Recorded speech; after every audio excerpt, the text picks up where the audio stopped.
म्हणजे सगळे जागे आहेत की नाही कळत. आजच्या मैत्राच्या 8व्या वर्धापन दिनासाठी मी श्रीराम आपल्या सर्वांचं मनपूर्वक स्वागत करतो.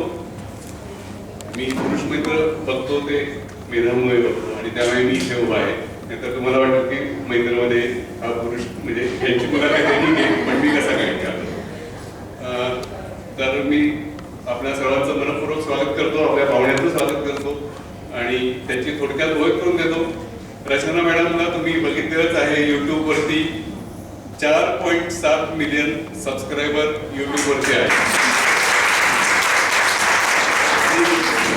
मार्गदर्शन नवशिक्यांपासून सगळ्यांसाठीच बचत कशी करावी यापासून अनेक विषय त्या यूट्यूब चॅनलद्वारे हाताळतात. फायनान्स इन्फ्लुएन्सर म्हणून त्या काम करतात. पहिल्या प्रयत्नात त्या सीए झालेल्या आहेत, हे खूप महत्वाचे. त्याच्यापुढे जाऊन महत्वाची अजून एक गोष्ट म्हणजे सीए आणि एमबीएच्या मुलांना शिकवण्याचा 10 वर्षांचा अनुभव त्यांना. मोठा सन्मान यूट्यूब आयकॉन त्यांना मिळालेला आहे आणि CA woman value creator award याबरोबरच संगीत विशारदही पुरस्कार लाभलेला आहे. रचना मॅडमच्या बरोबरच अक्षयची ओळख काही करून देण्यात क्रमप्राप्त आहे. प्रत्येक यशस्वी पुरुषामागे यशस्वी स्त्री असते हे वाक्य आता खूप जुनं आणि गुळगुळीत झालंय. प्रत्येक यशस्वी स्त्री बरोबर आणि पुरुषाबरोबर दोघांनी एकमेकात हात घालून काम केलं तर काय होऊ शकतं याचं एक उत्तम उदाहरण म्हणून हे दाम्पत्य. इंडिया प्रायव्हेट लिमिटेड ही इथे 8 वर्ष त्यांची कंपनी आहे. 8 वर्षापासून ते स्वतः सीए आहेत. बीजी शिर्के कन्स्ट्रक्शन मध्ये त्यांनी 2 वर्ष नोकरी केली आणि आता रचना रानडे अँड असोसिएट्सचे ते वन ऑफ द पार्टनर आहेत. सोशल मीडियाच्या माध्यमातून आर्थिक साक्षर बनवण्याचं ध्येय हे दाम्पत्य बाळगतं. त्यासाठी त्यांचं पुन्हा एकदा टाळ्या वाजवून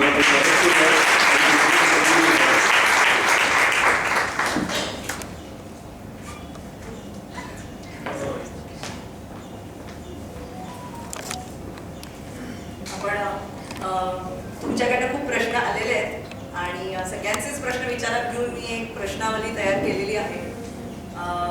शेवटी प्रश्न उत्तरांसाठी शेवटी तुम्हाला प्रश्न विचारायला म्हणूनच वेळ देता येणार नाहीये. तुमचे सगळे प्रश्न मी माझ्या या मुलाखतीमध्येच घेतलेले आहेत. तर सुरू करूया.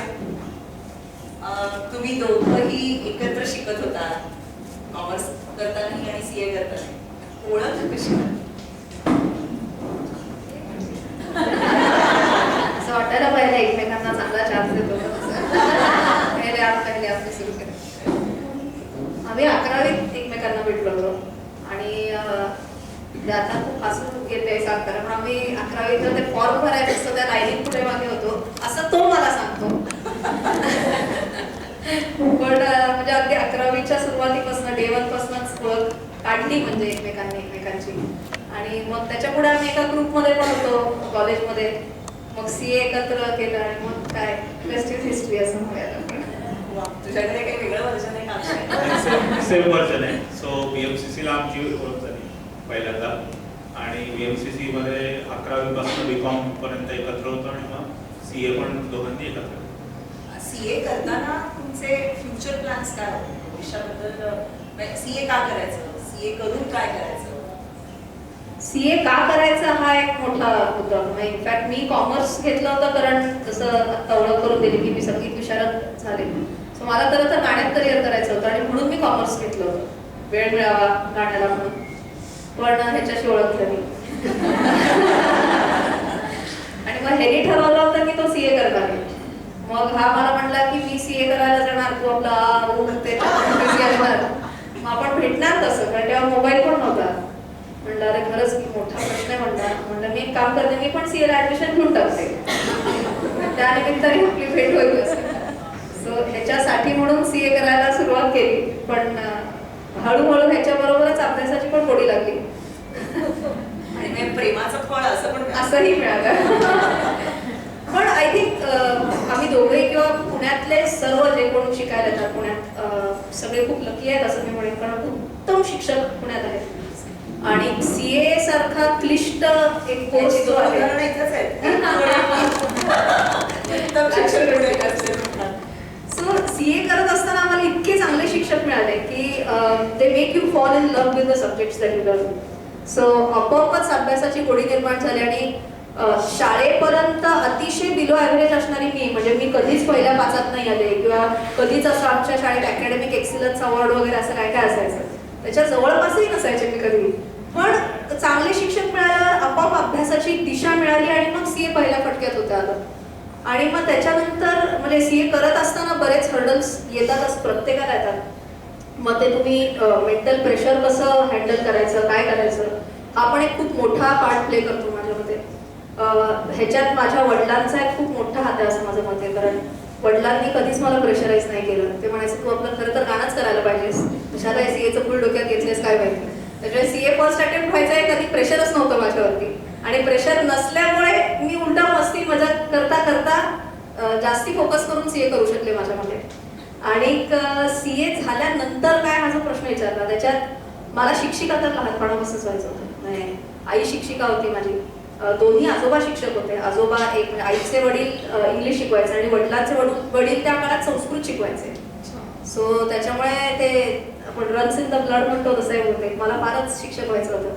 आणि मी इनफॅक्ट 11वी-12वीत असताना ट्युशन्स पण घ्यायचे, पण गाण्याचे. सो तेही करताना मला कळत होतं की अरे मला आवडतंय हे सगळं करायला.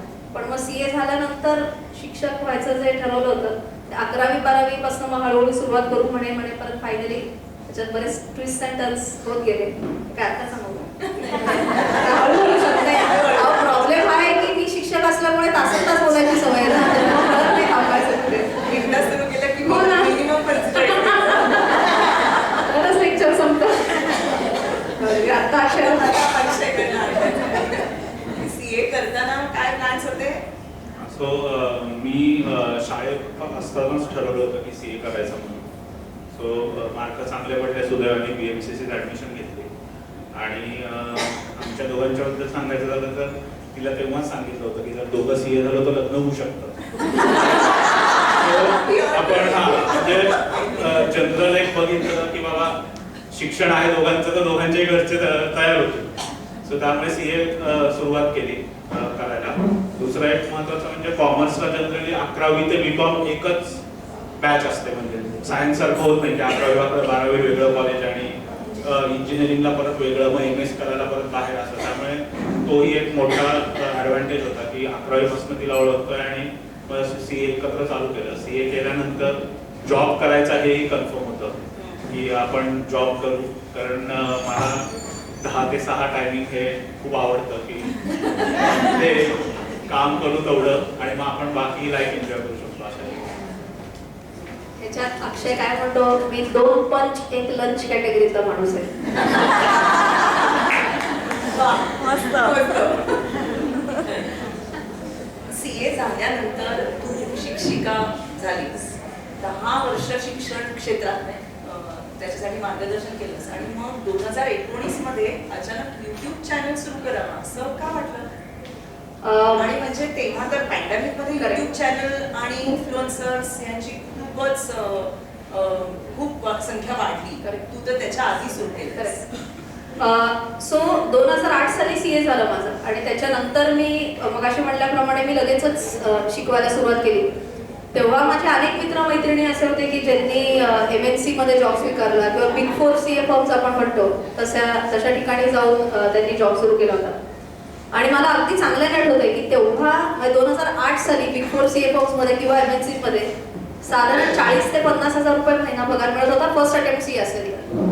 आणि मी मात्र शिक्षिका म्हणून जायचं ठरवलं होतं, तर मला 20,000 रुपये पगार ऑफर केला होता. आणि सगळ्यांनी इतकं मूर्खात काढलं होतं मला की तू वेडीएस का गं, तू केवढं तुझं अर्निंग पोटेन्शियल कमी करतेस आणि काय कशाला हे सगळं. तर म्हटलं आत्ता माझ्यावर घर अवलंबून नाहीये, तर हीच वेळ रिस्क घ्यायची की मला जर वाटत असेल की ह्याच्यात प्रोबॅबल करिअर माझं होऊ शकतं तर मी हे करू का नाही, ह्याच्यासाठी मला ट्राय करायचं. मग पहिली माझी जी टीचिंग असाइनमेंट होती ती होती इंटरनॅशनल इकॉनॉमिक्स या विषयात, ज्यासाठी माझा काळी मात्र संबंध होता, कारण सीए मध्ये हा विषयच येत नाही इंटरनॅशनल इकॉनॉमिक्सचा. पण जेव्हा संधी मिळाली म्हणल्यावर नाही कसं म्हणायचं. आणि मी जिकडे आर्टिकलशिप केली त्याच सरांनी मला ऑफर केलं होतं की तू पण आमच्या इथे कंटिन्यू करतेस का. बरं. सो मी माझं शेड्यूल तेव्हा असं होतं की सकाळी माझं 7:30ला लेक्चर असायचं कॉलेजमध्ये इकॉनॉमिक्सचं.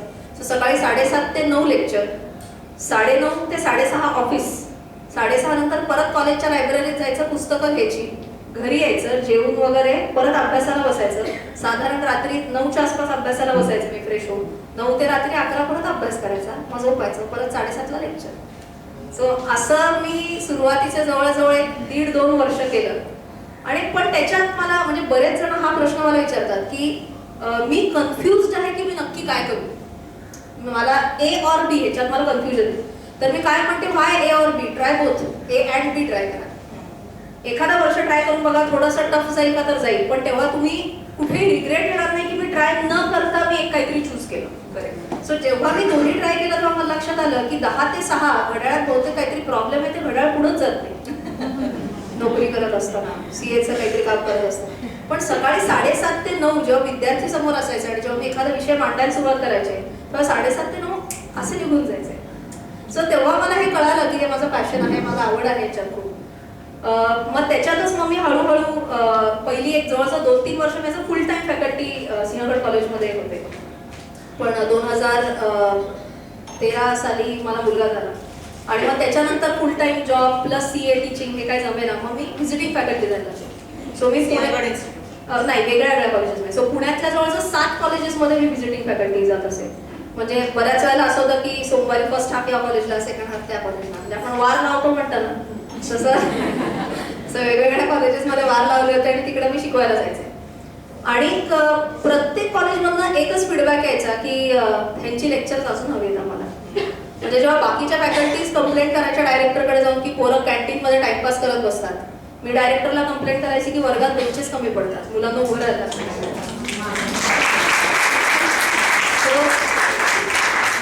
त्याच्या मागचं कारण पण होतं एक स्पेसिफिकली. म्हणजे मला आधी सुरुवातीला कळलं नाही की का बरं कमी पडत असतील बेंचेस. सो मला नंतर कळलं होतं की जरी मी MBA फायनान्सला शिकवत होते तरी MBA मार्केटिंग, MBA HR ची पोरं पण माझं लेक्चर अटेंड करायला. मी त्यांना विचारलं की हे का करता तुम्ही, तर ते म्हणले की मॅडम आम्हाला आमच्या मित्रमैत्रिणींनी सांगितलं जे MBA फायनान्सला आहे की मी पहिली 10 मिनिटं ते 15 मिनिटं स्टॉक मार्केटवरती आपण लेक्चर घ्यायचे. म्हणजे विषय कुठलाही असेल, मी त्यांना म्हणायचे की तुम्हाला रोज काय चालू आहे मार्केटमध्ये, कुठल्या कुठल्या कंपन्या आहेत, काय घडलं की काय होतं, ह्याचं तुम्हाला प्रॅक्टिकल एक्सपोजर हवं, म्हणून मी 10-15 मिनिटं तेवढं शिकवणार, मग तुमच्या सिलेबसकडे वळू शकतो आपण. सो मुलांनाही खूप आवडायचं. सो ते मला एक पॉईंट कळाला होता तिकडे. या सगळ्या कालावधीमध्ये मी सेबीची सुद्धा रिसोर्स पर्सन झाले होते. इन शॉर्ट हे काय सांगते तुम्हाला, सेबी नाव सगळ्यांनी ऐकलं असेल, securities exchange board of India. त्यांची रिसोर्स पर्सन म्हणजे काय, तर सेबीच्या वतीने मी फायनान्शियल अवेअरनेसचे सेशन्स घ्यायचे. आणि पुण्यात मी जवळजवळ 100-150च्या आसपास सेशन्स घेतलेले आहेत. अगदी शाळेतल्या मुलांपासनं कॉलेजची मुलं, गृहिणी, वर्किंग प्रोफेशनल्स, रिटायर्ड लोक, सगळ्यांना हे सेशन्स वेगळ्या वेगळ्या टार्गेट ग्रुप्समध्ये सेशन घेतले. त्या सगळ्यांना लेक्चर घेताना परत एकच गोष्ट जाणवली की लिटरेट सगळे आहेत, पण फायनान्शियल लिटरसी म्हटलं की एक मोठा प्रश्नचिन्ह उभं राहतं. मग त्याच्यानंतर मी बऱ्याच ठिकाणी फक्त MBA ची पोरं झाली, PGDM ची झाली, हे फायनान्शियल अवेअरनेसचे सेशन्स झाले. मी कॉर्पोरेट ट्रेनिंग्स पण घ्यायचे. आणि कॉर्पोरेट ट्रेनिंग्समध्ये पण परत हेच, कॉर्पोरेट फायनान्समध्ये सगळे एकदम तगडे, पण पर्सनल फायनान्स म्हणलं की परत प्रश्नचिन्ह. सो मला 2009 ते 2019 इन शॉर्ट नाव टू रॅप इट अप, 2009 ते 2019 या 10 वर्षांमध्ये एक लक्षात आलं होतं की देयर इज अ प्रॉब्लेम. आणि problem was about financial awareness किंवा फायनान्शियल लिटरसी, आपण आर्थिक साक्षरता म्हणतो. सो कधीही मी म्हणते की तुम्हाला एक चांगलं उद्योजक किंवा उद्योजिका जर व्हायचं असेल तर 3 स्टेप्स असतात त्याच्यात महत्त्वाच्या. पहिली स्टेप म्हणजे तुम्ही एक प्रॉब्लेम आयडेंटिफाय केला पाहिजे. जो मी आयडेंटिफाय केला होता was lack of financial awareness. दुसरं पाऊल त्याच्यात असं असतं की तुमच्याकडे त्याचं उत्तर आहे का, आणि उत्तर जरी असेल तरी स्किल सेट आहे का. फॉर एक्झाम्पल उत्तर असं आहे की लोकांना आर्थिक साक्षर बनवायला पाहिजे आणि मी इंजिनियर आहे, तर माझ्याकडे तो स्किल सेटच नाही जरी माझ्याकडे सोल्युशन असेल. पण मग माझ्याकडे तो स्किल सेट होता का, तर मी चार्टर्ड अकाउंटंट होते नंबर 1 आणि मी 10 वर्ष शिकवलं पण होतं. सो मी सगळ्यांना तेच सांगते की माझ्यापेक्षा खूप हुशार चार्टर्ड अकाउंटंट्स आहेत, मी कोणीच नसेल त्याच्यात, पण CA प्लस कम्युनिकेशन स्किल्स. कारण CA जनरली थोडे मान खाली घालून आपलं काम करणाऱ्या कॅटेगरीतले जास्ती असतात, इंट्रोवर्टेड म्हणू शकतो. पण आय थिंक माझ्याकडे बेस्ट ऑफ बोथ वर्ल्ड्सचं एक थँकफुली कॉम्बिनेशन होतं, म्हणून म्हणलं की ठीक आहे माझ्याकडे याचं सोल्युशन पण आहे. आणि तिसरी गोष्ट, तुम्हाला ते सॉल्व्ह करण्यासाठीचं पॅशन पाहिजे, म्हणजे कम व्हॉट मी हे करणार, हे जर तुमच्यामध्ये ते झील असेल, ते एन्थुझियाझम असेल तर हे नक्कीच सॉल्व्ह होऊ शकतं. सो 2019 मध्ये जेव्हा मी आणि ह्यानी आम्ही बसून डिस्कस केलं होतं की काय करता येईल बरं स्टॉक मार्केटशी रिलेटेड, तेव्हा मग मी म्हटलं ठीक आहे मी एक काम करते, मी एक कोर्स डिझाईन करते की ज्याच्यात, कारण परत शिक्षिका असल्यामुळे सिलेबस डिझाईन करणं, फ्लो डिझाईन करणं, हे 10 वर्ष तेच केलं होतं मी. सो मी बेसिक्स ऑफ स्टॉक मार्केटचे जवळजवळ एक 70+ कॉन्सेप्ट आहेत, त्याचा सगळ्याचा एक फ्लो बांधला, कशानंतर काय घेता येईल त्याच्यावर पण डिस्कस केला, त्यांनी पण इनपुट्स दिलेले. आणि मग मी जवळजवळ 16 तासांचं हे एक मॉड्यूल म्हणू शकतो आपण, ते मी CAच्या विद्यार्थ्यांना शिकवतो. आणि CA मध्ये ही खूप कॉमन प्रॅक्टिस आहे की जेव्हा तुम्ही काहीही सेशन घेता तेव्हा ते तुम्ही रेकॉर्ड करता, कारण बऱ्याच मुलांना तेच टायमिंग जमतं नाही जमतं, सो ते prefer to watch it afterwards as well. So मग त्यांना त्यांच्या सोयीनुसार बघायला. सो मी 1.5 तासाचं एक लेक्चर, असे जवळजवळ 10-11 लेक्चर्स घेतले. मग लेक्चर घेतल्यावर एक अशी काही पोरं आली, म्हणली मॅडम लेक्चर रेकॉर्ड केलंच आहे तर युट्यूबवर टाकून द्या, म्हणजे आम्हाला ते बघायला नाही मिळालं ना, निदान पहिलं लेक्चर तरी बघतो. म्हणलं ठीक आहे, पण म्हणलं काय माहिती 1.5 तास मोठं लेक्चर जातं का नाही हे पण माहित नाही मला युट्यूबवर. पण म्हणलं सगळे 10-15 मिनिटांचे टाकतात व्हिडिओ. आणि तेव्हा तर मी 2019चा पॉईंट जर पॉईंट आउट केलं तर तेव्हा ढिंच्याक पूजा वगैरे असे कोणी फार फेमस झाली होती ती मुलगी, तुम्हाला आठवत असेल तर. अतिशय मी कॉन्टेंट डिस्क्राईब नाही करते. सो प्रत्येकाने बघून सो इन सिम्पल वर्ड्स, पूर्ण entertainment creators, entertainment, cooking, fashion हे जास्ती टॉपवर होतं तेव्हा. युट्यूबवर कोणी जाऊन स्टॉक मार्केट किंवा फायनान्शियल एज्युकेशन शिकेल हे पोझिशनिंग नव्हतं तेव्हा युट्यूबवरती. सो मी म्हटलं ठीक आहे टाकून बघू. ते लेक्चर टाकलं आणि त्या लेक्चरला जो रिस्पॉन्स आला म्हणजे तो माझ्या बियॉन्ड माय इमॅजिनेशनचा रिस्पॉन्स होता तो. त्याच्या मागे मी थोडीशी एक थोडं डोकं पण लढवलं होतं. काय पटकन सांगते, कारण तेव्हा माझे सबस्क्रायबर्स ना साधारण एक 6-1 हजार सबस्क्रायबर्स होते तेव्हा माझे, जेव्हा हे लेक्चर टाकलं तेव्हा. आणि 3 महिन्यात त्याच लेक्चरला 25,000 व्ह्यूज आले होते. सो बऱ्याच जणांना प्रश्न पडला की तुम्ही केलं कसं, 25,000 व्ह्यूज आणले कुठनं. परत तुमच्याकडे अवेअरनेस असेल, थोडं एक स्ट्रॅटेजी असेल तर होऊ शकतात गोष्टी.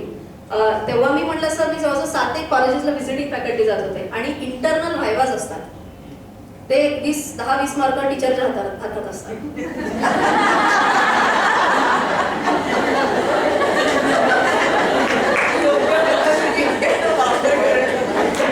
सो मी मुलांना काय सांगितलं की तुमचं यावेळेचं इंटरनल व्हायवा जे आहे त्याचा सिलेबस काय सांगते, त्याचं एक 90 मिनिटांचं ते लेक्चर आहे, तो तुमचा सिलेबस. आता तुम्ही विचार करा त्यावेळेला at single point in time जवळजवळ 10,000 विद्यार्थ्यांना मी शिकवत होते. सो 10,000 व्ह्यूज तर गॅरंटीड होते.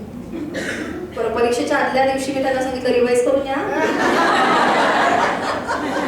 त्याच्यावेळी मग आपोआप व्ह्यूज वाढवायचे कसे हे माझ्या हातात होतं तसं. बट अगेन एक्सपोजर आहे का, but using it in the right direction, in the right spirit is also important. आणि मग जेव्हा ह्या पोरांनी मला फीडबॅक दिला, मुलींनी फीडबॅक दिला की कारण MBA ला कसं होतं सगळे वेगळ्या बॅकग्राऊंड्समधून येतात. काही इंजिनिअरिंग बॅकग्राऊंडचे असतात, काही कॉमर्सचे असतात, आर्ट्स, ॲग्री, खूप वेगळे बॅकग्राऊंड्स आहेत.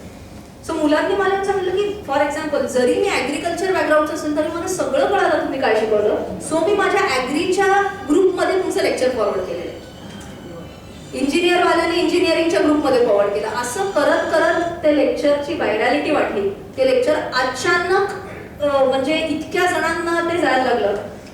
इनफॅक्ट युट्यूबचं तुम्हाला एक छोटंसं गंमत सांगते की जेव्हा तुमचे व्ह्यूज आणि आवर्स, व्ह्यू टाइम म्हणतो आपण त्याला, एका सर्टन लिमिटच्या पुढे जातात तेव्हा तुम्हाला पैसे मिळायला लागतात युट्यूबकडनं. ओके.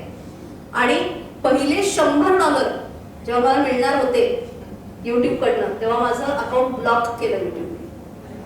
का? कारण त्यांना वाटलं की हे अचानक एवढे व्ह्यूज कसे काय मिळू शकतात, म्हणजे कदाचित I am doing some foul play, मी काहीतरी चीटिंग करते असं त्यांना वाटलं. तर अच्छा तेव्हा युट्यूबचं ऑफिस इंडियात आहे नाहीये काहीच माहित नव्हतं. मग मी आपलं नेटवरनं शोधून ईमेल लिहिली की काय करायचं काय.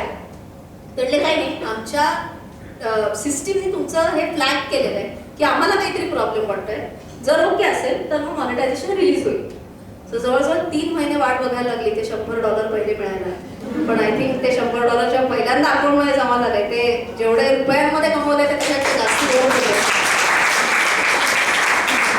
आणि एक शेवटचा पॉईंट सांगते की त्याच लेक्चरला 1.5 तासाच्या त्याच लेक्चरला आज जवळजवळ 27 मिलियन व्ह्यूज आहेत.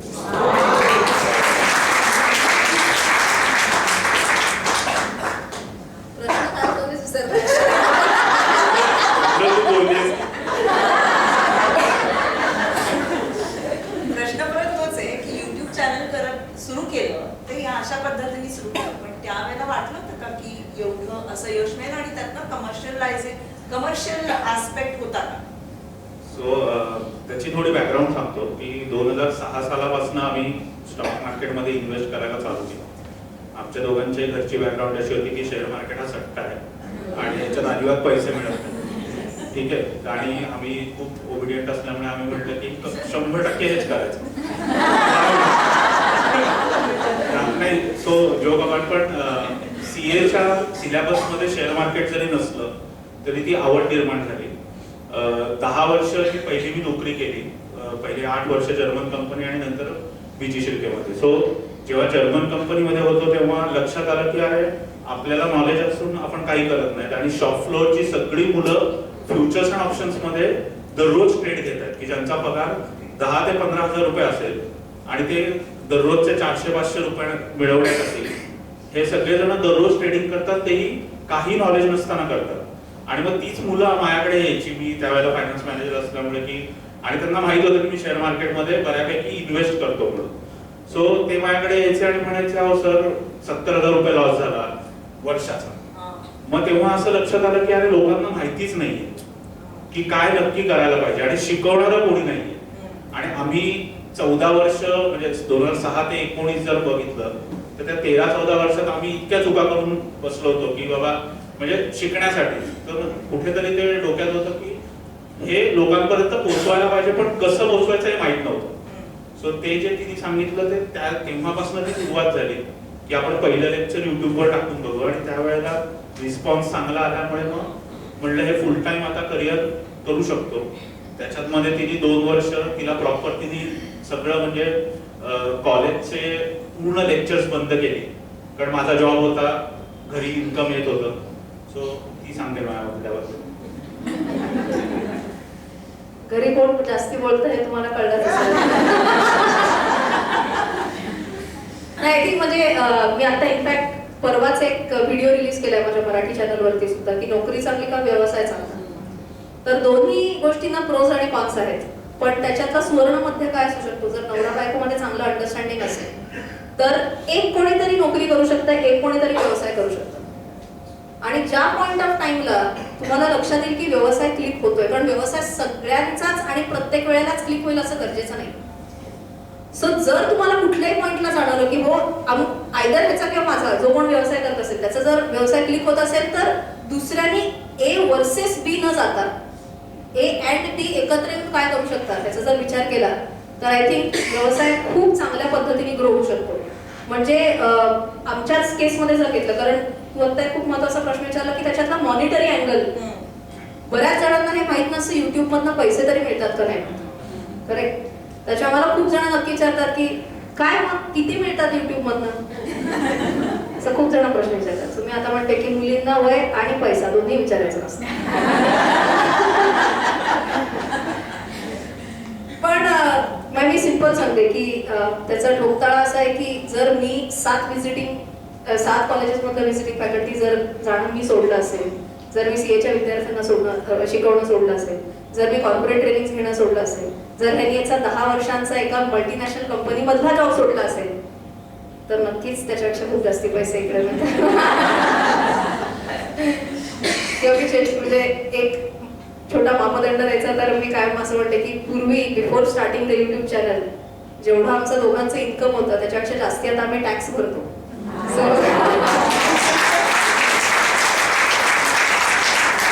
तर त्याच्यावरनं एक कमर्शियल अँगल याचा लक्षात येऊ शकतो की हो ह्याच्यातही पैसा आहे.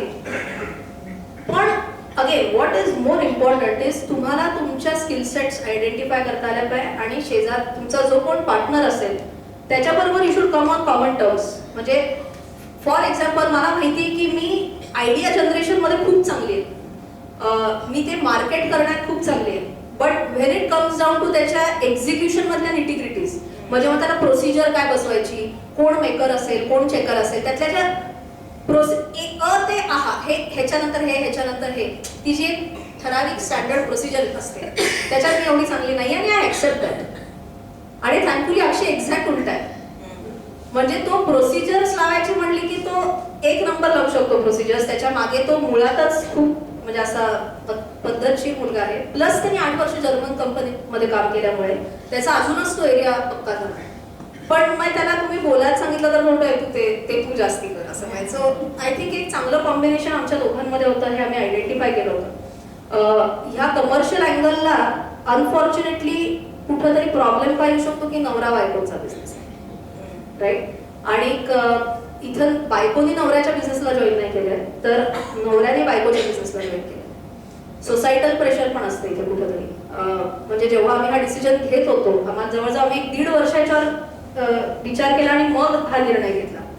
अनेक जणांनी डिस्करेज केलं, अनेक जण हे म्हणले की तू शुअर आहेस, तू तुझं करिअर सोडून येतोयस, म्हणजे तू अजून 5 वर्षांनी सीएफ होऊ शकशील, तू अजून त्याच्या पुढच्या 5 वर्षांनी मॅनेजिंग डायरेक्टर होऊ शकशील एखाद्या कंपनीचा. तर हा एवढ्या शांतपणे तो उत्तर द्यायचा की ते सगळं 5 आणि 10 वर्षांनी, त्याच्याऐवजी मी आज माझ्या कंपनीचा ओनर होतोय ना.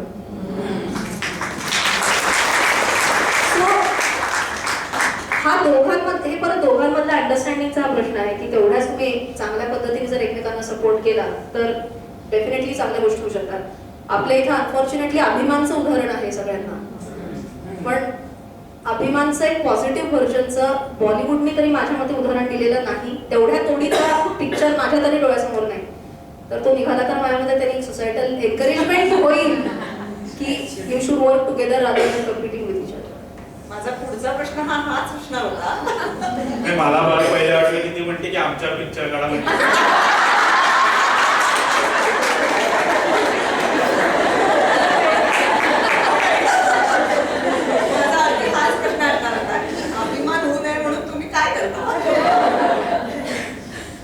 सो ते सांगतो मी की ती मगाशी म्हटली तसं प्रोसिजर्स मध्ये मी चांगला असल्यामुळे तिने ऍक्सेप्ट केलंय.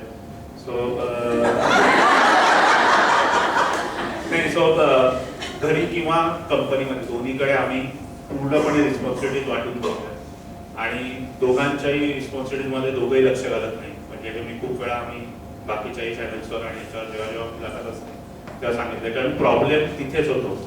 जर तुम्हाला तुमच्या रिस्पॉन्सिबिलिटीज माहीत नसेल, आणि मला सुदैवाने जर्मन कंपनीत हे खूप चांगल्या पद्धतीने शिकायला मिळालं, कारण जर्मन कंपनीत प्रोसिजर्सला खूप महत्व असतं. म्हणजे तुमचं पोझिशन काय त्यापेक्षा तुम्हाला एसओपी दिलेले असतात आणि त्या सोडून तुम्हाला, म्हणजे जे कोणी इथे पण आहेत आणि काम करतात त्यांनाही माहिती असेल की प्रोसिजर्सच्या बाहेर तुम्ही जाऊ शकत नाही. सो हाच एक काय म्हणतात धागा पकडून तोच कंपनीत आणि घरी दोन्ही ठिकाणी आम्ही पूर्णपणे प्रोसिजर लावल्यात. म्हणजे घरचं सांगायचं झालं तर एकशे मुलाचा अभ्यास हा विषय असेल तर 3 सब्जेक्ट ती घेते, 3 सब्जेक्ट मी घेतो, 6 सब्जेक्ट आहेत. आणि त्याला काय 3 सब्जेक्ट मध्ये मार्क पडतील मी लक्ष घालत नाही. माझ्या याच्यात काय इक्वल वर्क डिस्ट्रीब्युशन सेम कंपनीतही केलेलं आहे की ती रिसर्च बघते, मी finance, brand deals, sales, legal हे सगळं मी बघतो. त्यामुळे मे बी तो भांडणाचा विषय कुठेतरी कमी होतो असं मी म्हणेन. येत नाही असं हा, म्हणजे जवळजवळ तो मी म्हणलं 1.5 वर्ष जो आम्ही वेळ घेतला हे डिसिजन फायनलाइज करायच्या आधी, त्याच्यात आम्ही अनेक अशा कपल्सला जाऊन भेटलो की जे एकत्र ऑलरेडी बिझनेस करतायत आणि त्यांना आम्ही विचारलं की what challenges do you face. तर सगळ्यांचं हेच मत होतं की जिकडं कॉमन ग्राउंड आलं की जिथं तू पण डिसिजन घेणार, मी पण डिसिजन घेणार, आणि मग ते असतंच ना की असं कसं काय ते होतच मग दॅट केस. सो म्हणून मग आम्ही एवढं ह्याच्यावर भर दिला की कुठेच क्लॅश नाही आला पाहिजे. So anything if it is in front of the camera तर ते डिसिजन माझं फायनल असेल. सजेशन्स एकमेकांना देतो, पण अल्टिमेट डिसिजन म्हणजे कॅमेऱ्याच्या समोरचं in the case of let's say एखादा व्हिडिओ जायचा असेल आणि त्याला जर वाटलं की या व्हिडिओमध्ये हे असं नाही, हे असं एडिटिंग व्हायला पाहिजे, पण म्हटलं नाही मला वाटतं हे असंच एडिटिंग व्हायला पाहिजे, that will be the final decision. पण लेटेस्ट से हा एखादा ब्रँड डील बघतोय आणि त्याच्यात लीगल मध्ये एखादा क्लॉज आलेला आहे आणि मी म्हटलं नाही मला ना हे असायच्या ऐवजी असं वाटतंय, तो सजेशन घेईल माझं, बट इफ ही फील्स नाही हा क्लॉज बरोबर आहे तर तो बरोबर आहे. सो हे आम्ही जेव्हा काटेकोरपणे पाळतो तेव्हा डेफिनेटली क्लॅशेस कमी होतात. मी म्हणते असं जेव्हा खूप काटेकोरपणे केलं असतं तेव्हा 100 90 मिटिगेट होतात, 10 वाढलंच पाहिजे. सगळंच कसं गुळगुळीत होऊन चालेल. बरोबर आहे. तुम्ही जेव्हा युट्यूब चॅनल तू सुरू केलास त्याच्या आधी शिक्षक म्हणून ऑफलाईन टीचिंग समोर असणारी आपले स्टुडंट्स त्यांच्याबरोबर असणारं जी देवघेव असते, आपल्या देहबोलीत नाही आपण खूप बोलत असतो, स्टुडंटच्या चेहऱ्यावरनं आपल्याला अनेक गोष्टी कळत असतात आणि युट्यूबवरती आपण कॅमेऱ्यासमोर तू उभी राहतेस, बोलतेस, नंतर तुला व्ह्यूअर्स मिळतात, नंतर कमेंट्स येतात. हा मीडिया मधला जो फरक आहे तो कसा हँडल करतेस? खूप छान प्रश्न आहे. म्हणजे तुम्ही विचार करा ना, 10 वर्ष जेव्हा मी शिकवत होते असा वर्ग भरलेला आहे. सीएला तर एकदम वेगळंच मजा असते.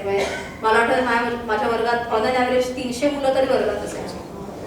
सो एवढ्या मोठ्या गच्च भरलेल्या क्लासच्या समोर जेव्हा तुम्ही शिकवत असता आणि एकेकाचे चेहरा बघून सांगता येतं, म्हणजे ते आता 10 वर्षात कळतं, म्हणजे फेस रिडिंग जमतं तेवढं की काही मुलं अशा मानवलेल्या असतात. तेव्हा मी तर म्हणते की अभ्यास एवढा इंटरेस्टिंग नसूच शकतो, म्हणजेच डोक्यात वेगळे विचार आहेत.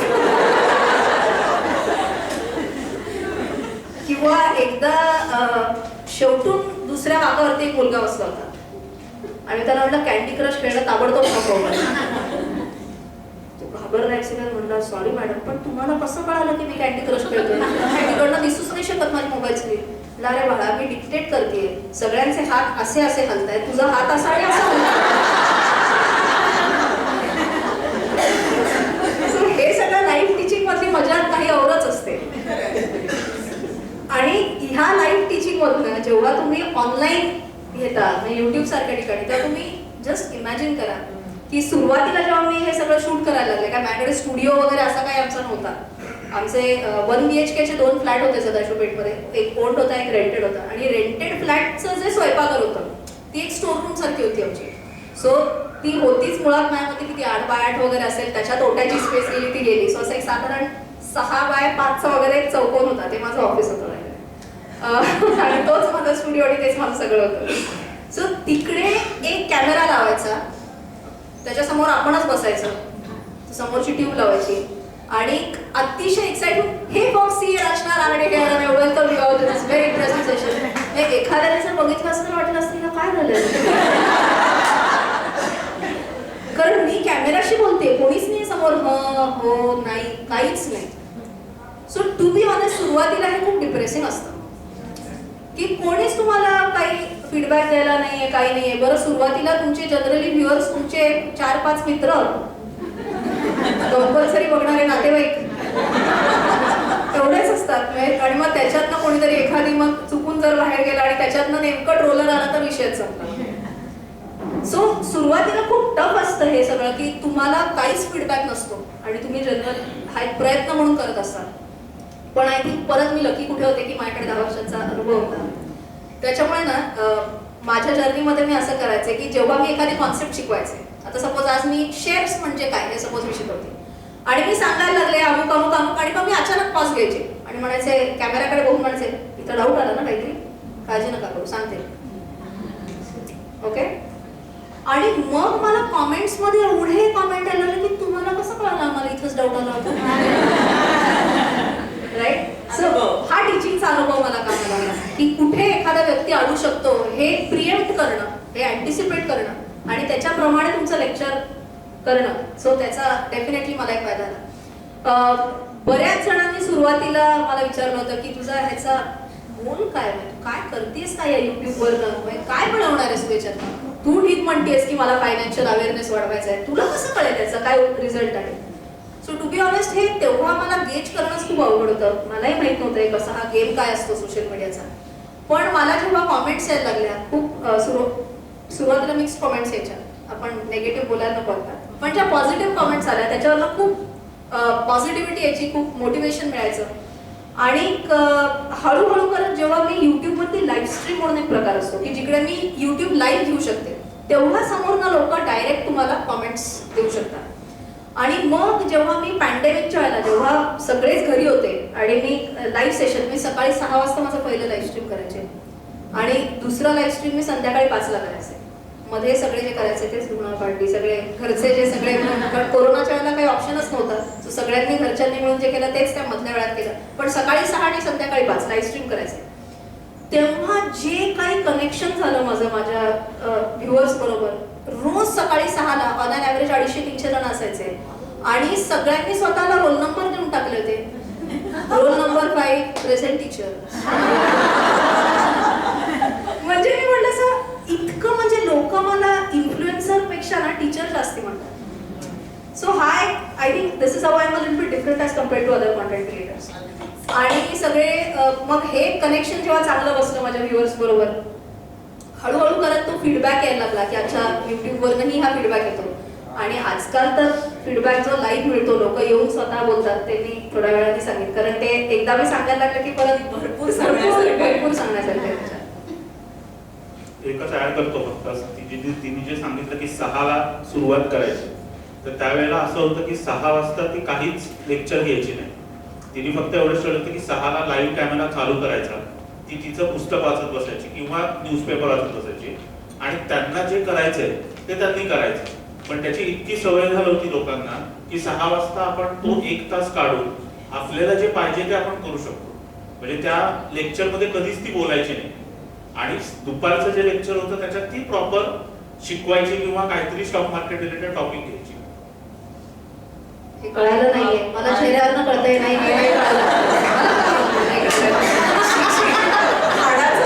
शिक्षिका असल्याचं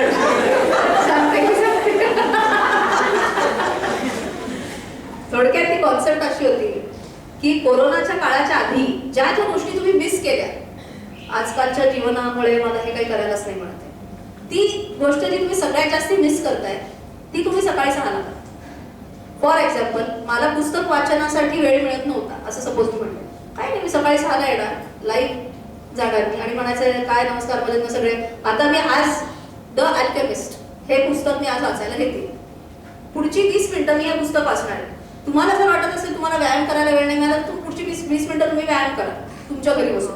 तुम्हाला जर वाटतंय तुम्हाला रियाज करायला वेळ नाही मिळाला, तुम्ही पुढची 20 मिनिटं घरी रियाज करा. सगळेजण आपापले, सगळेजण त्या युट्यूब लाईव्ह मध्ये असायचे माझ्याबरोबर, पण सगळेजण आपलं जे काय असेल ते करत असायचे. माझी तुम्ही गंमत म्हणून जुन्या लाईव्ह स्ट्रीम्स काढून बघा, मी 20 मिनिटं फक्त मी माझी पुस्तक वाचते आणि त्याच्यात लोकांना काय वाटायचं, रचना आमच्यासाठी सकाळी 6ला उठते ना, मग आम्ही पण उठून ते प्रयत्न करणार. आणि मग ही पहिली एक 20-25 मिनिटं झाली की मग मी एक छोटंसं फक्त मार्केट अपडेट द्यायचे, एक 5 मिनिटं, काय नाही, ओके बाय बाय, उद्या भेटू, पाहण्याचा आला, संपलं. बट ते जे कनेक्शन झालं ना, ते पहिले मी 21 दिवसांचा एक चॅलेंज केला, मग मी तो थांबवला कारण 21 दिवसांचाच होता. मग इतक्या ईमेल्स, इतके कॉमेंट्स, प्लीज परत सुरू करा.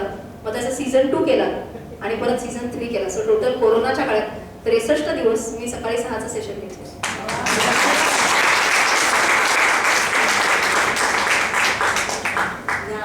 ह्या युट्यूब इन्फ्लुएन्सर म्हणून एक वेगळी ओळख निर्माण झाली तुझी आणि तिच्या जोडीने तूही पाठीमागे होतासच. तर हे सगळं जे यश आहे ते तुम्ही कसं हँडल करताय? सोपं, पुण्यात राहायचं.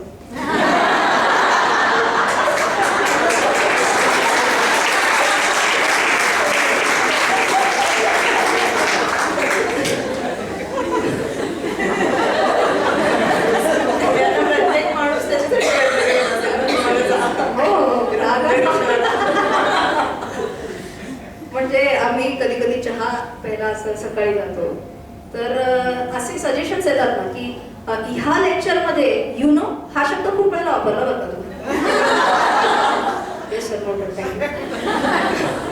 किंवा आता मध्यंतरी रुपालीला गेले होते आणि एक असेच गृहस्थ आले आणि म्हटले की मी युट्यूब असं आले, म्हणले बघतो बरं का तुमचा युट्यूब चॅनल.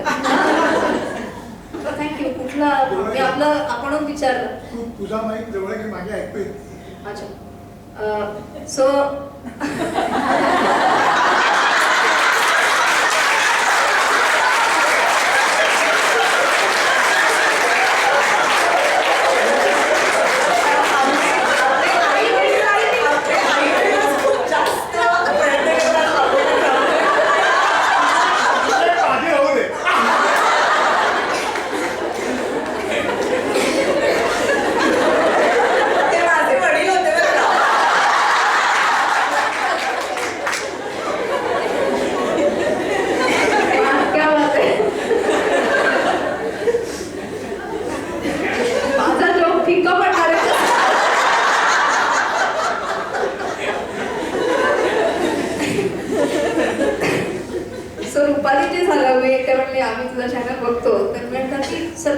विचारा, इंग्लिश का मराठी? बघतो इंग्लिश, पण त्याच्यात तू मराठी बऱ्याच वेळेला बोलतेस.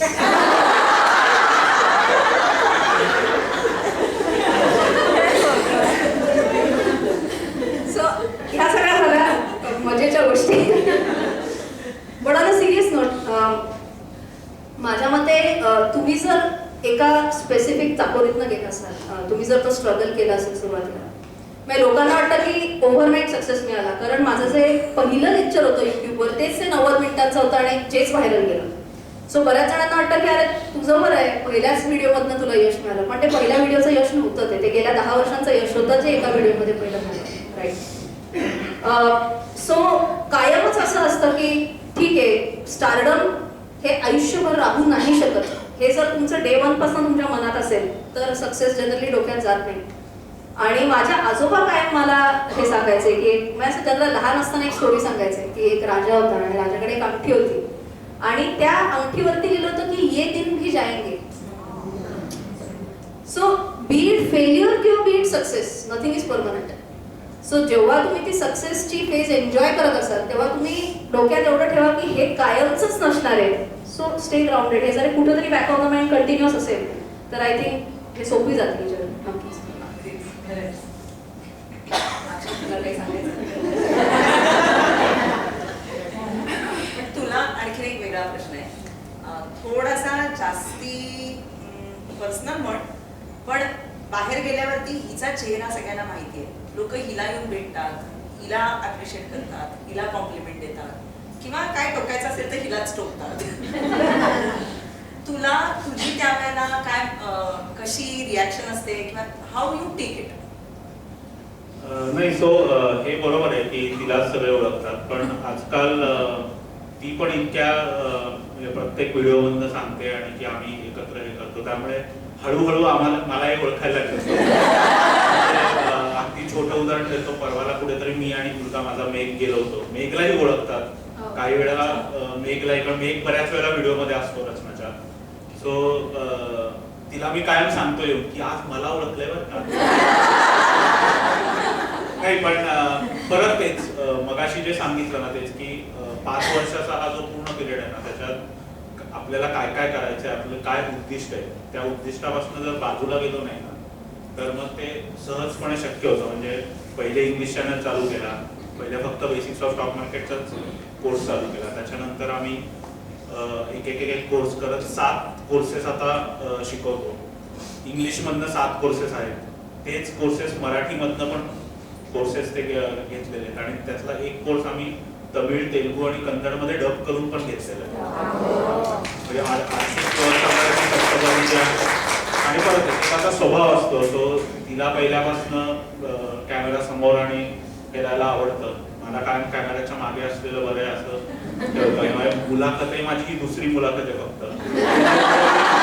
म्हणजे मी जनरली जात नाही, मी स्टेजवरही कधी येत नाही. म्हणजे तिला माहिती, मे बी ती संगीत विशारद असल्यामुळे आणि याच्यामुळे पण स्टेज फिअर नसतो, हा पण एक विषय असतो. सो काम जर काय करायचं हे माहिती असेल ना तर हे प्रश्न कधी पडत नाही.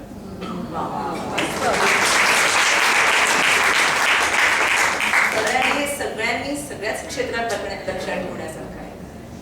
माझा पुढचा प्रश्न, हे शूटिंग करताना, शूटिंग करणं आपल्यासारख्यांच्या आयुष्यात इतकं काही कॉमन नसतं. हे शूटिंग करताना त्या शूटिंग करण्याच्या पाठीमागे जी काही प्रोसेस असते ती तुम्ही कशी मॅनेज करता, एन्जॉय करता? त्यातले काहीतरी गमतीदार किस्से असतीलच. सो बऱ्याच कॉन्टेंट क्रिएटर्सची जर्नी अशी असते की एखादा टॉपिक ठरतो, मग त्याच्यावरती पूर्ण हा स्क्रिप्ट लिहिली जाते आणि त्या स्क्रिप्टचे 2-2 वाक्य जनरली कॉन्टेंट क्रिएटर बोलतो आणि तसं ते शूट पॅच होतं अख्खं. बरेच कॉन्टेंट क्रिएटर्स मी असे पण बघितले की जे टेलिप्रॉम्प्टरवर अख्खं शूट करतात. ज्यांना टेलिप्रॉम्प्टर कॉन्सेप्ट माहीत नसेल तर बातम्या कशा वाचतात लोक, बातम्या देणार तर काही बातम्या पाठ नाही करत ना. सो त्यांच्या समोर मॉनिटरवरती सगळं दिसत असतं आणि त्याच्या बरोबर मागे कॅमेरा ठेवलेला असतो. सो आपल्याला वाटतं की ते आपल्याकडे बघून बोलतायत, पण ऍक्च्युली ते वाचत असतात समोर ठेवले. राईट. सो तसे बरेच कॉन्टेंट क्रिएटर्स वाचून स्क्रिप्ट म्हणजे प्रेझेंट करतात. परत माझ्यासाठी तेच शिक्षिका असल्यामुळे माझ्याकडे बुलेट पॉईंट्स असतात फक्त लिहिलेले. तुम्ही जर किती जणांनी माझं चॅनल बघितलं? ओके, जर तुम्ही बघितलं असेल तर माझ्यासमोर माझा फोन छोटा जो फोन आहे तो समोर एक ठेवलेला असतो किंवा कधी लॅपटॉप असेल तर त्याच्यात बुलेट पॉईंट्स असतात आणि तो पॉईंट मी वाचते आणि मग मी समोर बघून एक्सप्लेन करते. कधी कधी आकडे असतील तर आकडे तर अर्थात पाठ नाही करत बसत, सो ते आकडे बघून बघून बोलते. पण माझ्या इंग्लिश लेक्चर्सच्या सुरुवातीला मी जनरली सुरुवातीला एक साधारण मिनिटभराचा थोडासा एक फनी स्किट करायचा सुरुवातीला तरी खूप प्रयत्न केला. आता सध्या जरा विथ हेक्टिक शेड्यूल जास्ती जसं वाढत चाललेलं आहे काम तसं मग ते जरा माझे फनी स्किट्स बंद झाले सध्या.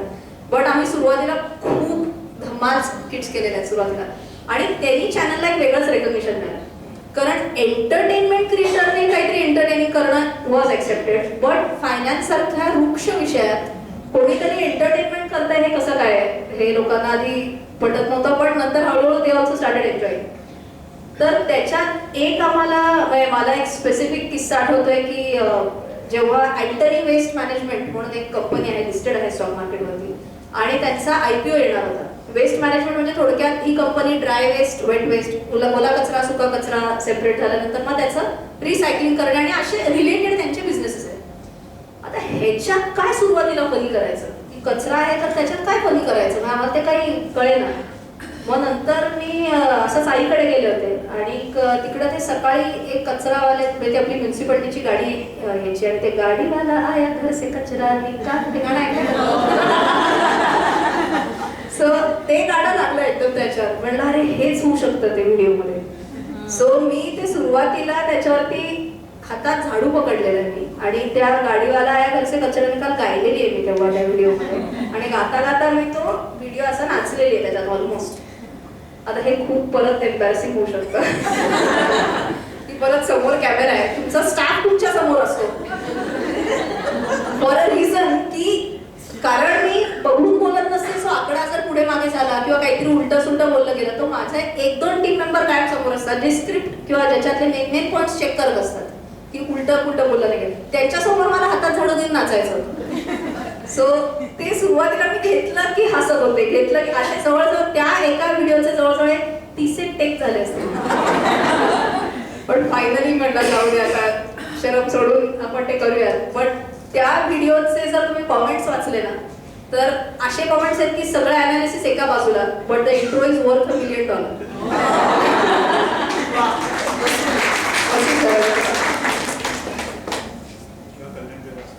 हो येस, तो तर एक खूपच अमेझिंग हे होता. एका ज्वेलरी कंपनीचा IPO होता आणि त्यांना आम्ही सांगितलं आम्ही तुमचा IPO कव्हर करतोय वगैरे.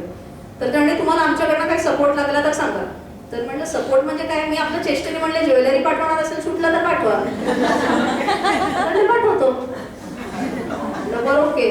तर त्याच्यात मी परत फनी पार्ट करायचा म्हणून तुम्ही संजय दत्तचा तो 50 तोला सोना हा वास्तव मधला तो डायलॉग ऐकला असेल तर तो व्हिडिओ नक्की बघा तुम्ही. त्याच्यात माझ्या गळ्यात असे ते खरे 50 तोला सोना आहे आणि अशा 5 अंगठ्या आहेत आणि मी असं करून 50 तोला सोना असं करून बोलते. आणि माझ्या मुलाची दिवाळीची बंदूक असते ती बंदूक घेऊन मी असं खोटं पुढं ठकठक केलं आणि मग माझ्या अॅनिमेशन टीमनी त्याच्यातनं अॅनिमेटेड गोळ्या झाडल्या होत्या. आता जेव्हा हे लोक सोनं घेऊन माझ्या ऑफिसमध्ये येत होते तेव्हा ती बंदूक ठेवली होती मी रिसेप्शनवर.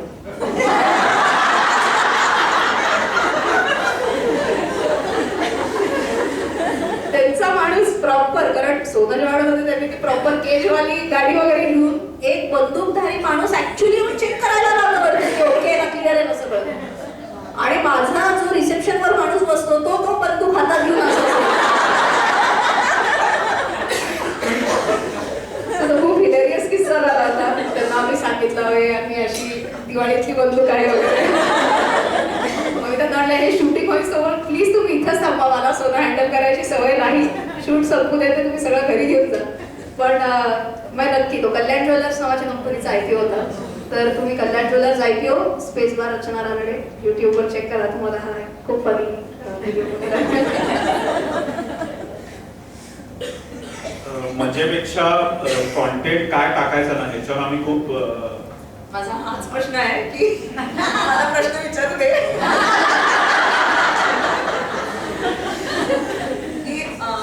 बाकी एंटरटेनमेंट युट्यूब इन्फ्लुएन्सर असतात, त्यांनाही कंटेंट क्रिएशन हा प्रश्नच असतो.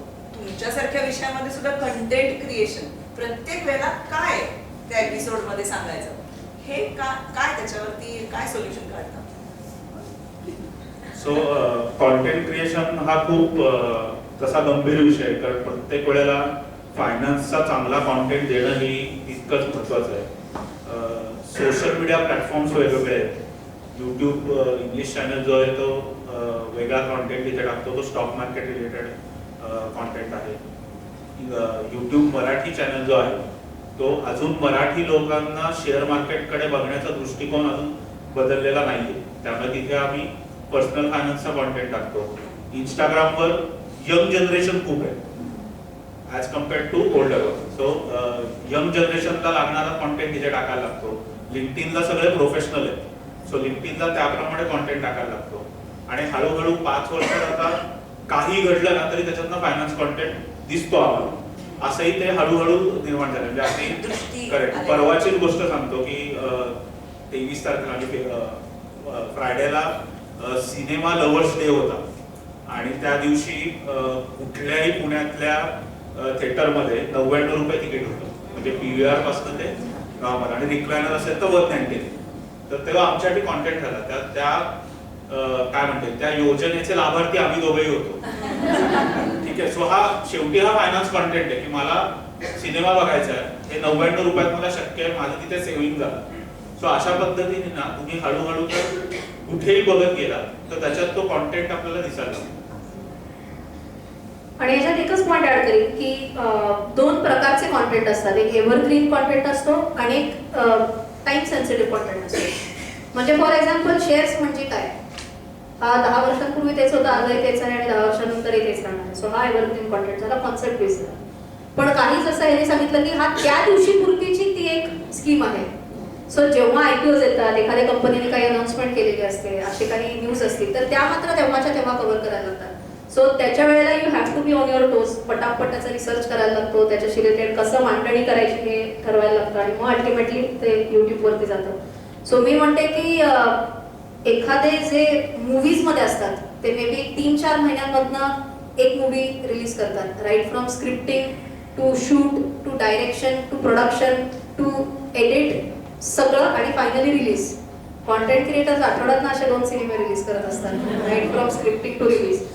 आणि अनेक वेळेला असं होतं की मला वाटतं की हा खूप भारी झालेला आहे आणि हा खूप व्हायरल जाणार आहे आणि त्याला अजिबात न्यूज येत नाही.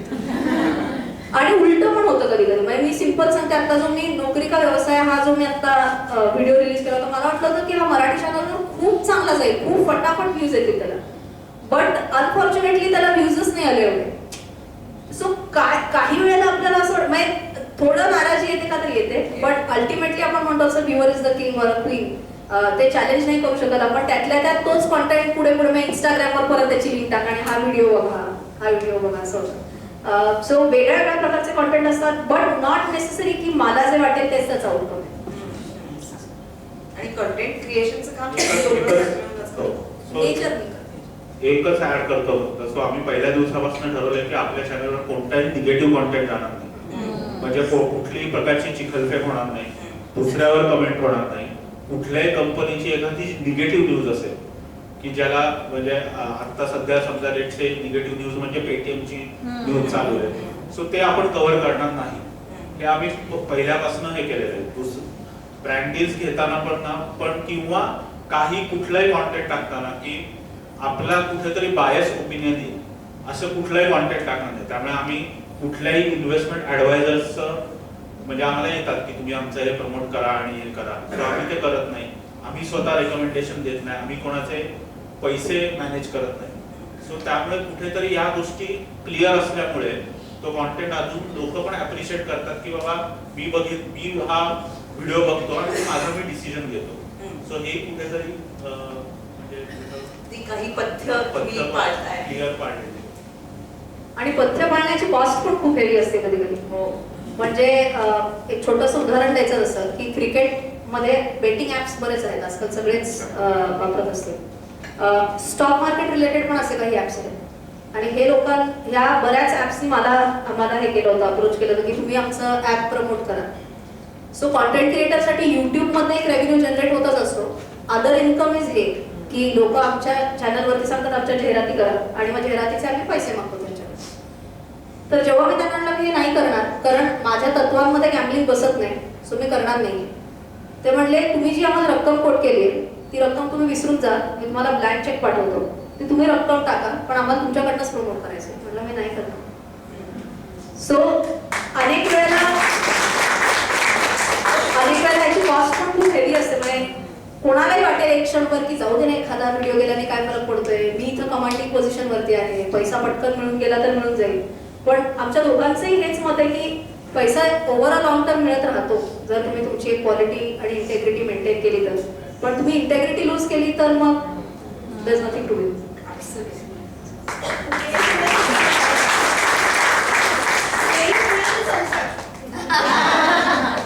बरोबर आहे, बरोबर. हे घरचे संस्कार असतात असे म्हणूनच असे निर्णय घेतले जातात. माझा परत प्रश्न तोच आहे की तुमच्या दोघांचं हे कम्प्लिटली वेगळंच करिअर तुमच्या दोघांच्या घरच्यांनी कसं ऍक्सेप्ट केलं इन द सेन्स त्यांची त्याच्यावरचा रिस्पॉन्स रिॲक्शन काय होती आणि ते तुम्हाला कसा पाठिंबा देतात? पहिल्यांदा जेव्हा मी सांगितलं की चॅनल सुरू कर, अगदी सुरुवात जर म्हणलं तर जेव्हा मी टीचिंगचा 3 वर्षाचा जॉब केला तो सोडून जेव्हा मी माझं प्रोफेशन म्हणून टीचिंग घेत होते की थोडक्यात पर आवर बेसिसवरती मला पैसे मिळायचे, तेव्हा जेव्हा मी व्हेरिएबल पेला गेले तेव्हा बाबांनी खूप ओरडलं होतं मला. तेव्हा लग्न व्हायचं होतं माझं की अगं दर महिन्याच्या 5 तारखेला तुझ्या अकाउंटला अमुक पैसे जमा होत आहेत, हे सोडून तू कुठल्या व्हेरिएबल पेवर जाते.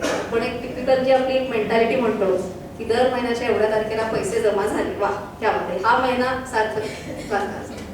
सो त्या ह्याच्यातनं बाहेर येऊन चॅलेंज करायला थोडंसं कठीण गेलं होतं त्यांना. बट लग्न झाल्यानंतर जर आता युट्यूब चॅनल बद्दल विचारलं तर आय डोंट थिंक असा ॲज सच काही विरोध झाला.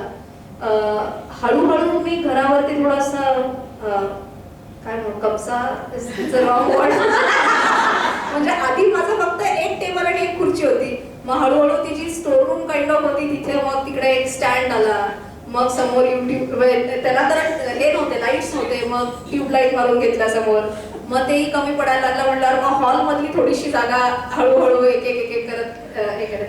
बट त्याच्यात विरोध कुठेच झाला नाही. इनफॅक्ट अप्रिशिएट केलं गेलं की अरे वा चांगलं आहे, काहीतरी प्रयत्न करतेस. आणि इनफॅक्ट एक पॉइंटला जेव्हा आम्हाला लक्षात आलं की आता ह्या 2 रूममध्ये नाही होणार आहे काम, तेव्हा आम्ही घरी सांगितलं की आय थिंक आपण एका वेगळ्या घरी शिफ्ट होऊयात आणि हे घरच अख्खं ऑफिस म्हणून करूयात. तेही खूप पॉझिटिव्हली घेतलं गेलं. सो थँकफुली काही विरोध ॲज सच नाही झाला, पॉझिटिव्हली घेतलं. खूप जास्त सपोर्ट आहे घरचं, कारण दोघंही आम्ही घराबाहेर असतो हल्ली. युट्यूबमुळे आणि बाकीच्या असाइनमेंट्समुळे पण बाहेर फिरायला लागतं.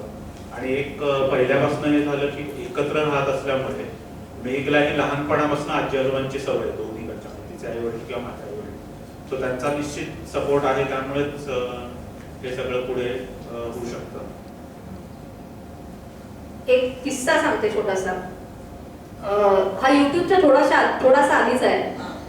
मी पूर्वी म्हणलं असं कॉर्पोरेट ट्रेनिंग घ्यायला जायचे. सो तेव्हा मला तेव्हा असं तू सेलिब्रिटी झाली नव्हते झाले. सो तेव्हा एका जर्मन कंपनीमध्ये मला कॉर्पोरेट ट्रेनिंग द्यायचं होतं. पण तेव्हा आमचा मुलगा काहीतरी 5 का 6 महिन्यांचा होता तेव्हा. सो मी त्यांना म्हटलं तेव्हा कसं शक्य, मी राहायला सदाशिव पेठेत, लेक्चर मगरपट्टामध्ये आहे आणि माझ्या मुलाला दूध देणं वगैरे कसा प्रकार जमेल कसं म्हटलं, त्याला फिडिंग करायला मला नाही एवढं 8-8 तास मी नाही येऊ शकत. सो ते म्हणले की तुम्ही एक काम करू शकता, आम्ही तुम्हाला तिकडे गेस्ट हाऊस पण देतो, सो तुम्ही ब्रेकमध्ये या आणि तुम्हाला फीड करायचं असेल बाळाला तर चालेल. सो तेव्हा आम्ही सकाळी 10ला, मी एकटी नाही जायचे कॉर्पोरेट ट्रेनिंगला, मी, माझा मुलगा 5-6 महिन्यांचा आणि माझे सासू सासरे, असे आम्ही सगळे लेक्चरला. सो सासू सासरे त्या गेस्ट हाऊसमध्ये माझ्या मुलाला सांभाळायचे आणि लंच ब्रेकमध्ये मग मी त्याला फीड करायचे, मग परत सेकंड हाफ सेशन घ्यायचे, परत फीड करायचे आणि मग आम्ही सगळे कॉर्पोरेट ट्रेनिंग सेशन झालं, मग आम्ही सगळे घरी जायचो. मला इथे आवर्जून उल्लेख करायचा आहे की आपली मित्र मेंबर आहेत.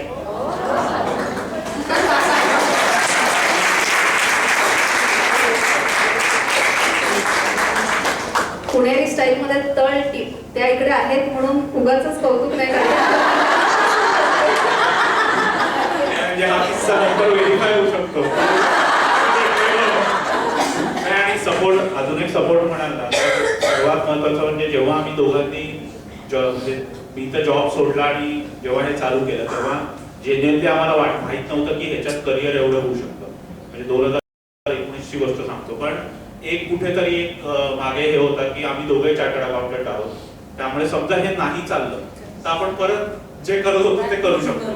आणि 10 वर्ष पहिली व्यवस्थित फायनान्शियल मॅनेजमेंट केल्यामुळे घरच्यांचं कुठे असं प्रेशर नव्हतं. म्हणजे त्यावेळेला जी नोकरी किंवा ही बिझनेस करत होती ती गरज म्हणून करत होती. आता जे आम्ही करतो ते आमची पॅशन म्हणून करतो. सो हा एक खूप मोठा त्याच्यात फरक आहे. कारण आर्थिक परिस्थिती पण त्याप्रमाणे सुधारते आणि सगळं प्लॅनिंग केल्यामुळे पण त्याचा खूप उपयोग राहतो. नक्कीच. ह्या तुमच्या वेगळ्या करिअरमध्ये चॅलेंजेस काय वाटतात तुम्हाला?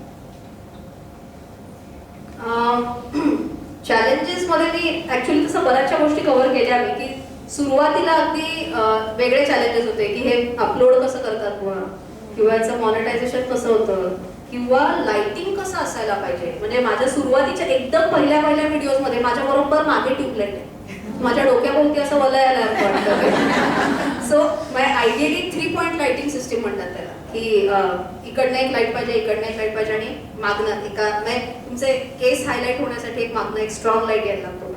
सो हे काहीच माहित नव्हतं म्हणजे सुरुवातीला. हे मी कसं शिकले त्याची पण एक इंटरेस्टिंग स्टोरी आहे. 2019 मध्येच युट्यूब दरवर्षी एक कॉम्पिटिशन रन करतं ज्याला युट्यूब नेक्स्ट अप म्हणतात. नेक्स्ट अप या शब्दावरूनच कळतं नेक्स्ट अपरच कोण असतील हे त्यांना आयडेंटिफाय करायचं असतं. सो त्याच्यात असा नियम असतो की तुमचे कमीत कमी 10,000 सबस्क्रायबर्स पाहिजेत. म्हणजे तुम्ही कुठेतरी स्वतःला प्रूव्ह केले, पण 1 लाखपेक्षा जास्ती नको, नाहीतर मग तुम्ही ऑलरेडी एस्टॅब्लिश व्हायला लागले. सो जेव्हा मला या कॉम्पिटिशन बद्दल कळालं तेव्हा माझे साधारण 70-75,000 सबस्क्रायबर होते माझे तेव्हा. सो मी अप्लाय केलं. भारतातनं 12 चॅनल सिलेक्ट होतात. सो मी म्हणलं काय माहिती कसं शक्य आहे, काय काही माहित नाही. मग मी माझं ऍप्लिकेशन पाठवून दिलं. साधारण महिनाभर नाहीच रिप्लाय नाही. सो मी विसरून पण गेले होते. आणि वन फाईन इव्हनिंग मला कॉल आला, hey I am talking from YouTube India's office and we would want to tell you that your channel has been selected in the top 12. म्हणलं कोण बोलतंय खरं सांगा.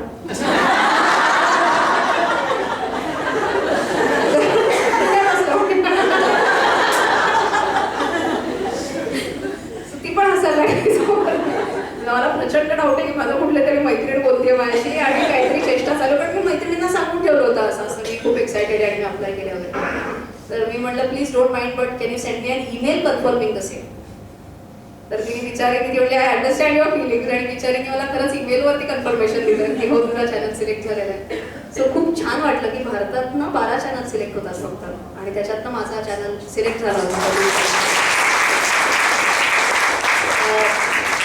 हा बुटकॅम्प दिल्लीमध्ये होता आणि दिल्लीमध्ये आम्हाला जवळजवळ 7 दिवस हेच शिकवलं गेलं होतं की स्क्रिप्टिंग कसं असावं, लाइटिंग कसं असावं, एडिटिंग कसं होतं. म्हणजे मला असं झालं होतं की बापरे मी CA सोडून फिल्म लाईन मध्ये वगैरे जायचा प्रयत्न करते असं कुठेतरी. बट तेव्हाचे जे एस्टॅब्लिश्ड कॉन्टेंट क्रिएटर्स होते म्हणजे अगदी ओजीज म्हणतो आम्ही त्यांना, ओजीज आर ओरिजिनल्स जे कोण होते ते. म्हणजे तुम्ही जर ही नावं ऐकली असतील जस्ट इन केस तर फ्लाइंग बीस्ट म्हणून एक आहे किंवा भुवन बाम म्हणून एक खूप फेमस कॉन्टेंट क्रिएटर आहे. तर हे लोक सगळे तेव्हा भाषण द्यायला होते आम्हाला. आणि माझ्यातला जो चार्टर्ड अकाउंटंट आहे तो जरा जागा झाला तेव्हा ह्यांची भाषण ऐकून की अरे आता हा भुवन बाम इकडे इकडे नोकरी करत होता, त्याचं हे प्रोफेशन होतं, म्हणजे हा साधारण एवढा कमवत असणार आहे, हे सोडून तो युट्यूब करतोय म्हणजे मग ह्याच्यात एवढं अर्निंग पोटेन्शियल आहे. आणि जे मी आता टॅपच नाही करत कारण तेव्हा 2019 मध्ये मी म्हटलं असं मी सगळं करत होते MBA अमुक टमुक आणि सगळं वेळ मिळाल्यानंतर आठवड्यातनं किंवा 2 आठवड्यातनं एखादं काहीतरी 10 मिनिटांचा व्हिडिओ टाकला. सो तेव्हा मला लक्षात आलं की माझं प्रायोरिटायझेशन चुकतंय. मला वेळ द्यायचा असेल तर याला फुल टाइम 100% एफर्ट द्यायला पाहिजे तर मला कुठेतरी ह्याच्यात जाता येईल. आणि मग माझ्यासाठी हे जे सगळे ऑब्स्टॅकल्स होते की द फर्स्ट फ्यू की एडिटिंग कसं असतं हे सगळे ऑब्स्टॅकल्स माझ्या एका बुटकॅम्पनी सॉल्व्ह केले. किंवा मोठा ऑब्स्टेकल की याच्यात अर्निंग पोटेन्शियल आहे का नाही कोणीच सांगायला नव्हतं कळलं. 19 मध्ये कोण होते कॉन्टेंट क्रिएटर्स, कोणीच नव्हते एवढे. सो हे ऑब्स्टेकल्स मनातले क्लिअर झाले आणि मग मी जेव्हा 2019ला परत आले त्या बुट कॅम्पहून आणि सगळ्या कॉलेजेसच्या डायरेक्टर्सला मी सांगितलं की ही माझी शेवटची टर्म असेल ॲज अ टीचर. बऱ्याच जणांनी सांगितलं की काय ग नाराज आहेस का काही, तुला काही प्रॉपर मी 10 वर्ष शिकवलं होतं ना, असं सगळ्या डायरेक्टरशी पण चांगलं तसं रिलेशन होतं. सो ते म्हणले की काय काय प्रॉब्लेम, म्हटलं काय नाही मला एक मनापासून प्रयत्न करून बघायचा आहे. ते म्हणले फेल झाले तर काय, म्हटलं फेल झाले तर अर्ध्या पगारात तुमच्याकडेच येणार नाही. सो मग हे ऑब्स्टेकल्स जे डोक्यातले होते ते सगळे क्लिअर झाले. प्लस मी म्हटलं सर माझं व्हेरिएबल इन्कम होतं पण ह्याचं फिक्स्ड इन्कम होतं. सो तो एक मॉनिटरी ऑब्स्टेकल डोक्यातला पण गेलेला होता. आत्ता टू बी ऑनेस्ट ऑब्स्टेकल एकच असेल की व्हॉट नेक्स्ट. कारण ना जेव्हा तुम्ही एका सर्टन स्टेजवर जाता तेव्हा सगळ्यांना हवं असतं की how do you see your self in next 5 years. असा एक लाडका प्रश्न असतो सगळ्यांना. सो कितीही करत राहिले तरी प्रश्न विचारायच्या आधीच तुम्ही प्रश्न घेऊन पेपर लीक झालाय. क्या बात आहे, कोणीतरी म्हटलं पेपर लीक झाला. शिक्षणाचे काम पण नाही, आम्ही दोघी शिक्षिका आहोत. सो वेगळ्या प्रकारचे पण चॅलेंजेस आता खूप आहेत. म्हणजे तिन्ही सगळे कॉन्टेंटचे किंवा शूटिंगचे सांगितले, पण आता रचना फेमस झाल्यामुळे total all social media platform आमचे 70 लाख सबस्क्रायबर आहेत किंवा हे म्हणून तर कुठेतरी आता असे चॅलेंजेस निर्माण होत आहेत की रचनाच्या नावाने पैसे घेतले जातात. म्हणजे अशी लोक आम्हाला भेटायला येतात. तुम्ही सध्या लेटेस्ट पाहिलं तर फेसबुक आणि इंस्टाग्रामवर रचनाचे फोटो पाठवून स्पॉन्सर्ड ऍड चालवले जातात. सो हे या प्रकारचे खूप वेगवेगळे चॅलेंजेस आहेत. सो माझी कळकळीची विनंती आहे की अशा चॅलेंजेस म्हणजे जे कोणी असं करतंय त्याला बळी पडू नका. हल्ली व्हॉट्सअप युनिव्हर्सिटीमुळे आपण काही न विचार करता पटकन गोष्टी फॉरवर्ड करतो. सो त्या गोष्टींची पण पूर्ण शहनिशा करा. कारण बऱ्याच वेळेला असं होतं की म्हणजे अगदी किस्सा सांगतो की रचनाने इन्शुरन्सवर व्हिडिओ केला होता आणि तो युट्यूबवर टाकला होता आणि तो व्हॉट्सअपला खूप जणांनी की अरे रचना इन्फ्लुएन्सर आहे आणि ती युनिक व्यक्ती आहे. सो हे युनिक व्यक्ती हा व्हिडिओ जो म्हणजे व्हॉट्सअपवर जो गेला ना, ती क्लिप पाठवली ना, ते त्याच्यात युनिकचं काहीच नव्हतं. पण ते हे होतं. नंतर आम्ही प्रत्येक वेळेला सांगतो की आम्ही कोणाचेही पैसे मॅनेज करत नाही, आम्ही कुठलीही प्रकारची टिप्स देत नाही, रेकमेंडेशन देत नाही. तुम्ही स्वतः शिका आणि तुम्ही तुमचे फायनान्शियल डिसिजन घ्या. उद्देश एवढाच आहे की कुठलाही माणूस फसवला नाही गेला पाहिजे, हेच आमचं मेन उद्दिष्ट आहे. त्यामुळे या प्रकारचे आता चॅलेंजेस खूप येतात. म्हणजे ऑफिसमध्ये लोक भेटायला येतात की अरे तुमचा व्हिडिओ दाखवतात आणि आम्ही 4 लाख रुपये इन्व्हेस्ट केले, आता मी पोलीस स्टेशनला जातो. म्हणलं मग जरूर जा तुम्ही, आम्ही आमची लिगल टीम हे केले. पण या प्रकारचे मुद्दामून काही वेळेला कुठले म्हणजे फक्त रचनाच्या बाबतीत नाही पण कोण जे फेमस झालेले आहेत त्यांना खाली खेचण्यासाठी उगीचच कुठला तरी कॉन्टेंट तिच्या नावावर हे करायचा, अपलोड करायचा किंवा कुठेही फॉरवर्ड करायचा, हे सध्या प्रकार खूप चालू झालेले आहेत. सो आम्ही कायम सांगतो की आमचा एकच युट्यूब चॅनल आहे आणि rachnalarde.com हीच वेबसाईट आहे. तर त्याच्यावर जोपर्यंत इन्फॉर्मेशन येत नाही कुठली तोपर्यंत विश्वास हे सांगायची अगदीच गरजच आहे.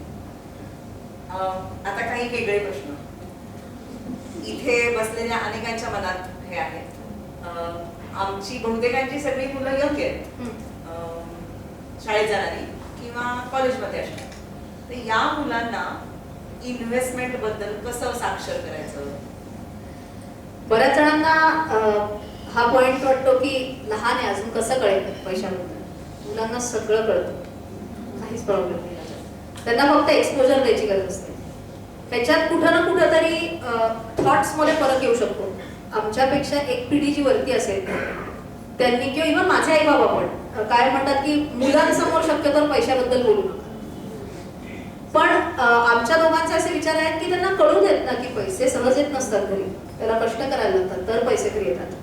म्हणजे लहान असताना माझी भाचीला जेव्हा मी सांगत होते की अगं सारखा हट्ट नाही करायचा दुकानात, असे पैसे काही सहज येत नाही. शेवटी काय सहज येत नाही, समोर एटीएम मध्ये त्याचा कार्ड टाकायचं पैसे. सो त्यांना ते कुठेतरी सांगायला लागतं की पैशांना कमवायला खूप वेळ लागतो. पण आय थिंक इथपासनं हळूहळू सुरू करून मुलं फक्त ऑब्झर्व करत असतात की तुम्ही काय डिस्कशन चाललंय काय नाही. सगळ्यांनी कदाचित शार्क टँक बद्दल नक्की ऐकलं असेल. तर आता Namita Thakur ji one of the sharks आहेत, तिने मला असंच लंचला इन्व्हाइट केलं होतं आणि मी गेले होते. आता मागच्या आठवड्याचीच गोष्ट आहे. तर जेव्हा मी माझ्या मुलाला सांगितलं की नमिताने मला बोलवलंय, मला म्हणजे शार्क टँक इंडियावाली, मुलगा 5वीत आहे आमचा. तर मी म्हणलं हो तिने बोलवलंय. मग आपला बिझनेस तिच्या समोर पिच करणार आहेस का तू? हा प्रश्न त्यांनी विचारला. म्हणजे मलाही खूप आश्चर्य वाटलं की त्याचा विचार जातोय त्या स्टाईलने. किंवा एकदा आम्ही असंच सकाळी आम्ही झी बिझनेस म्हणा CNBC म्हणा सकाळी टीव्हीवर लावलेलं असतं. तर त्यांनी एकदा विचारलं की हे जे इथे कंपन्यांची नावं येत आहेत ती कुठल्या कंपन्या असतात? तर ज्या स्टॉक मार्केटवरती ज्या लिस्टेड असतील त्याच कंपन्या येतात. आपली कंपनी इकडे कधी येणार म्हणतात.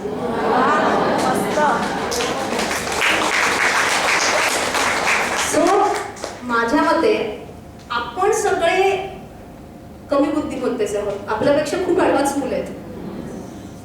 आपण काय म्हणतो की मारवाड्यांच्या रक्तातच बिझनेस असतो. हे चूक आहे वाक्य.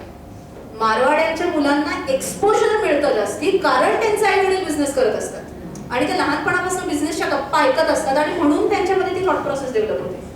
मराठी लोकांमध्ये बहुतांशी लोक सॅलरीड असल्यामुळे त्यांना बिझनेस अँगल कधी बघायला मिळालेलं नसतं, एक्सपोजर मिळालेलं नसतं आणि मग आपण त्यांना ब्लेम करतो की अरे ही सॅलरीड क्लास मेंटॅलिटी. बट जेव्हा आपणच त्यांना ते एक्सपोजर द्यायला लागू तेव्हा सहज त्यांना या गोष्टी कळू शकतात. आत्ता मध्यंतरी मी आता थोडंसं मला लाईटर नोट मुलाने विचारला मी टॅक्स काय असतं, मी टॅक्स ऐकलेलं आहे आणि आम्ही आईस्क्रीम खात होतो. तर मी त्याचा आईस्क्रीमचा कोण काढून घेतला आणि मोठा 30% पटकन खाऊन टाकला.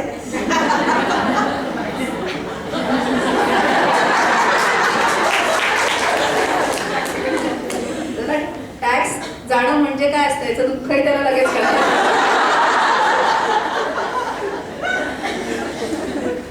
सो माझ्या मते मी म्हणलं तसं एक्सपोजरची गोष्ट आहे. छोट्या छोट्या गोष्टी जर त्यांना आपण स्टोरीच्या स्वरूपात जरी सांगितल्या तरी सुद्धा सहज कळू शकतं. माझ्या मुलाच्या आता एक शाळेत स्टोरी टेलिंग कॉम्पिटिशन होती आणि त्याच्यात सगळे युनिटी इज स्ट्रेंथ आणि असे काय काय टिट फॉर टॅट आणि असे काय काय त्याचे फायनल कन्क्लुजन्स असलेल्या स्टोरीज सांगतो. तर मी त्याच्याकडनं ना इन्शुरन्सची गोष्ट तयार करून घेतली. ओके, अगदी पटकन सांगायचं झालं तर ती गोष्ट अशी होती की एका राजाने एक अनाऊन्स केलं होतं की जे कोण माझ्यासाठी सगळ्यात सुंदर मुकुट बनवून देईल तर ते मुकुट बनवायला जेवढ्या सोन्याचे मोहर लागले त्याचे डबल मी त्याला बक्षीस देणार. ओके, सो एक गोल्डस्मिथ बनवतो, ते मुकुट तयार होतं पण त्या राजाकडे जायला मध्ये एक जंगल लागणार असतं. सो त्याला भीती वाटते की अरे बापरे या जंगलात एक डाकू आहे, त्या डाकूनी जर माझं मुकुट चोरलं तर मग संपलं असतं सगळं, जेवढे माझ्याकडे सोनं होतं ते सगळं गेलं आणि काही बक्षीस नाही काही. तर मी काय करू असं तो चिंतेत पडतो. मग त्याचा एक मित्र त्याला सजेस्ट करतो की आपल्या गावात एक खूप हुशार बाई आहे, तिच्याकडे काहीतरी सोल्युशन असेल. मग तो त्या हुशार बाईकडे जातो आणि ती म्हणते तू एक काम कर, सोन्याच्या 5 मोहर तू मला दे, जर तुझं मुकुट चोरलं गेलं तर तुला जेवढ्या सोन्याच्या मोहर लागलेल्या आहेत त्या मी सगळ्या तुला मी परत देऊ टाकणार.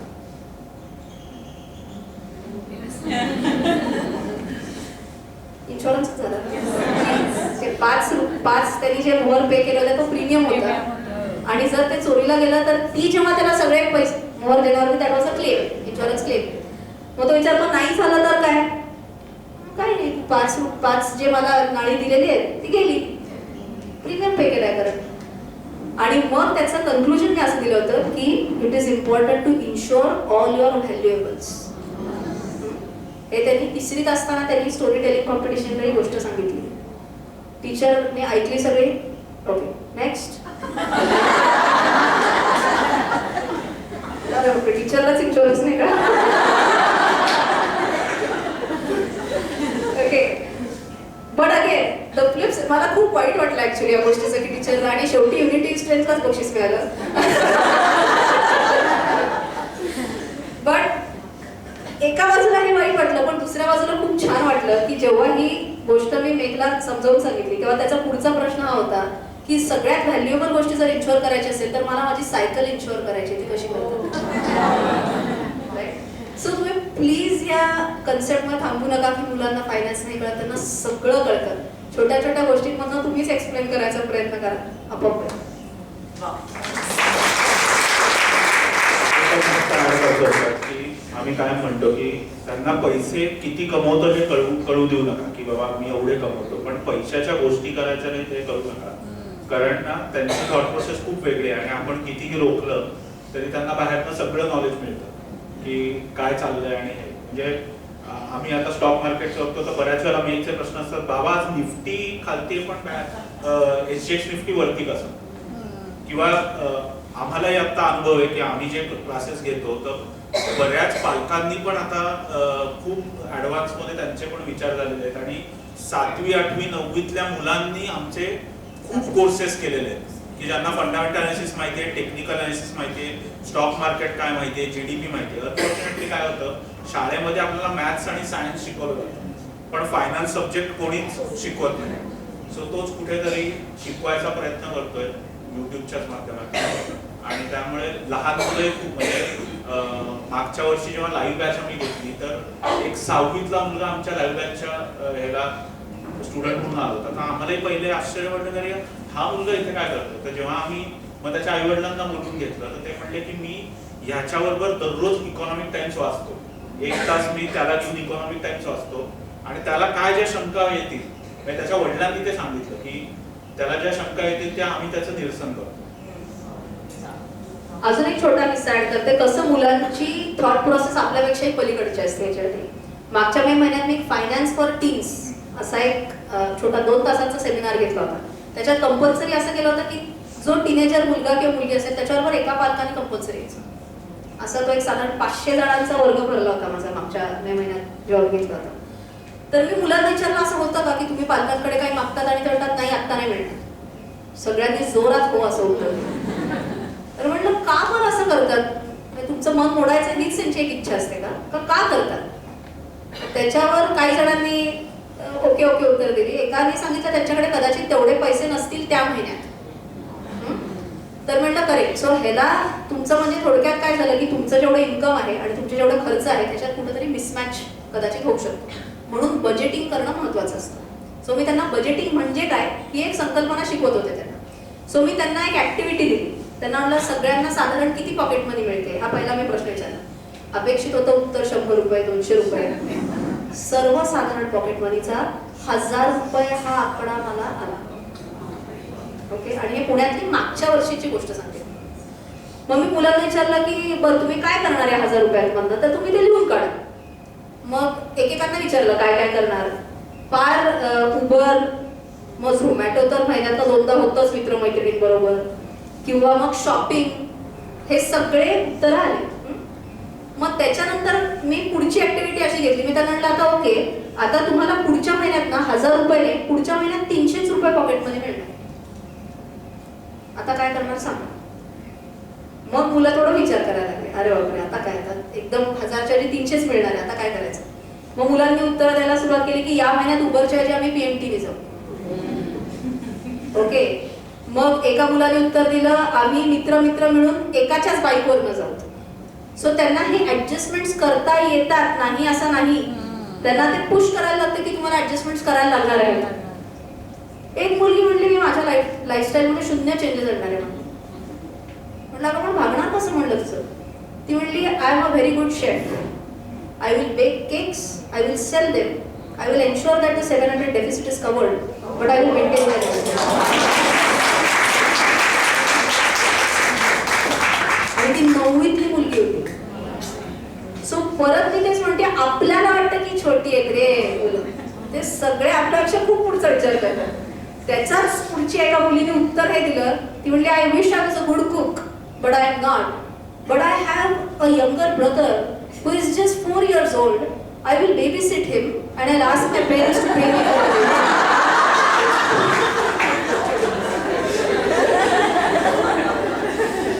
कमाल उत्तर असतात, ट्राय करून बघा.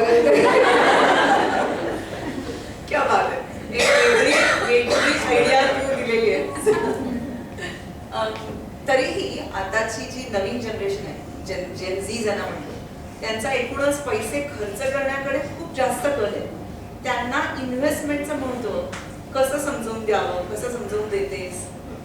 आणि त्या वयाच्या त्या टप्प्यावर 20-21 वर्षाचं असताना इन्व्हेस्टमेंट्स आणि एक्सपेन्सेस ह्याचं गणित कसं जमतं? आय थिंक मी उत्तर परत सिमिलर टोन मध्ये जाणार आहे, सो पटकन आवडतं घेतो उत्तर की मुलं खूप ऍक्टिव्ह आहेत माहिती का आजकालची. म्हणजे you will be surprise to know की माझ्या चॅनलमध्ये जरी 25 ते 35 हा हायएस्ट एज ग्रुप आहे माझ्या चॅनलचा, सेकंड हायएस्ट 35 ते 45 आहे, थर्ड हायएस्ट एज ग्रुप माझ्या चॅनलवरचा 13 ते 19 आहे. मला चॅनलचे डेमोग्राफिक्स येतात त्याच्यातलं मला कळलं. आणि जो सुरुवातीला लेस दॅन 1% होता तो आता जवळजवळ 4 ते 5% पर्यंत. सो ही मुलं आपापलं काही ना काहीतरी वाचत असतात, प्रश्न विचारत असतात. म्हणजे लोक जे सेल्फीज घ्यायला येतात आजकाल रस्त्यात भेटल्यावर, तर अशी 8वी 9वीतली पोरं पण सेल्फी घ्यायला येतात माझ्याबरोबर. आणि मी म्हणते काय रे काय बघितलं चॅनलवरती तुमचा? मी तो एक PPF वरचा व्हिडिओ बघितला आणि माझ्या आई बाबांना मी विचारलं PPF आहे का नाही. सो ते खूप अवेअर आहेत. आय थिंक परत तेच ही एक चांगली बाजू झाली. आणि अनफॉर्च्युनेटली त्याची फ्लिप साईड दुसरी बाजू अशी झाली की त्यांना ना इंट्राडे ट्रेडिंग बद्दल कळलं. आणि मग त्यांना वाटतं की अच्छा ह्याच्यातनंच तर खरा पैसा आहे. मग तर काय रोजचे 2000 जरी मिळाले, रोजचे 1000 जरी मिळाले तरी I am set, life is set. मग कशाला हे शिक्षण आणि हे कॉलेज हे सगळं दुय्यम आहे. आपण फक्त इंट्राडे ट्रेडिंग शिकायला पाहिजे. सो माझ्या ऑफिसमध्ये आता एक साधारण 1 ते 1.5 महिन्यापूर्वी मुंबईमधनं एक पालक आणि त्यांचा 9वीतला मुलगा असे आले होते. भेटायला खूप जण येतात पण मला अनफॉर्च्युनेटली प्रत्येकाला भेटणं तर जमत नाही. आणि मग माझ्या स्टाफने नेहमीसारखं विचारलं तुम्ही अपॉइंटमेंट घेऊन आलाय का? नाही अपॉइंटमेंट नाही घेऊन आलाय पण आम्ही मुंबईहून खास मॅडमची भेटायला आलो. मला टीमने सांगितलं असं अचानक नाही जमू शकत. पण ठीक आहे ना आम्ही संध्याकाळपर्यंत इथेच बसून राहू पण मॅडमला भेटूनच जाणार. मग असं म्हणल्यावर मी पण माझं शूट आठवून एक अर्ध्या तासात बाहेर आले.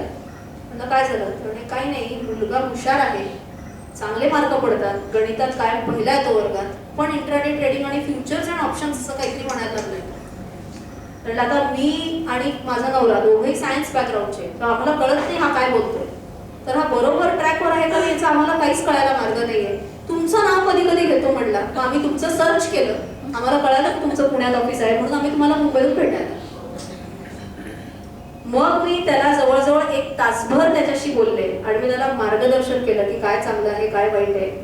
म्हणजे अक्षरशः काटा येतो कधी कधी अंगावर. पण जायच्या आधी त्याच्या आईवडिलांनी मला नमस्कार केला की इतकं बरं वाटलं की तुम्ही वेळ काढून गायडन्स दिला, नाहीतर कुठेतरी भीती वाटायला लागली होती की मुलगा चुकीच्या दिशेला जातोय का. पण त्या म्हणल्या की आम्हाला उत्तम मार्गदर्शन मिळालं आणि आता आम्ही त्याला सांगितलंय तो फॉलो करेल सगळं व्यवस्थित. सो एवढी मात्र काळजी सगळ्यांनी घ्या की कुठे मुलं या इंट्राडे ट्रेडिंग आणि फ्युचर ऑप्शन्सकडे तर जात नाहीत. एवढं एकच फक्त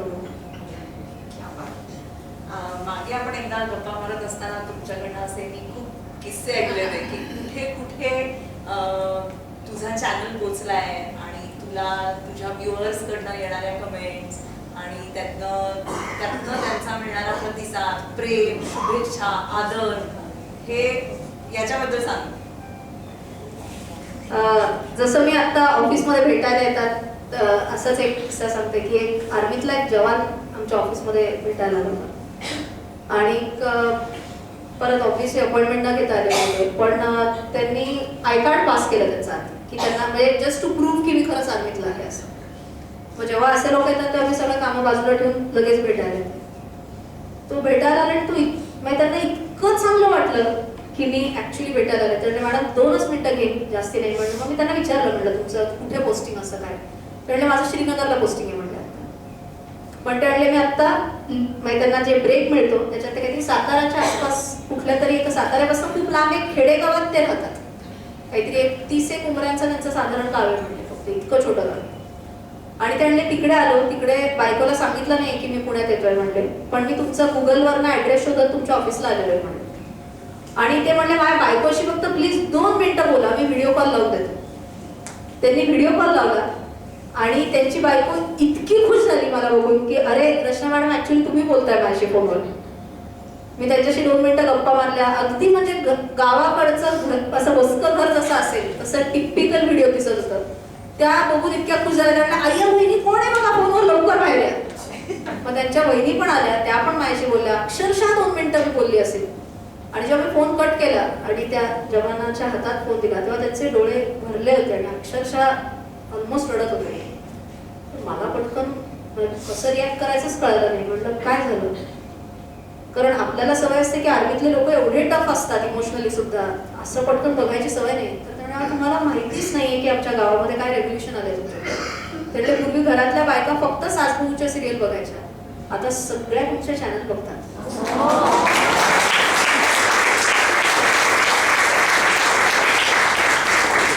आणि चॅनल बघून सगळ्यांनी त्यांच्या परीने 100 रुपये असतील, 200 रुपये असतील, एवढे नका विना पण इन्व्हेस्टमेंट करायला सुरुवात केली. सो हा रीच कधी मिळू शकेल ह्याचा कुठे अंदाजच बांधला नव्हता.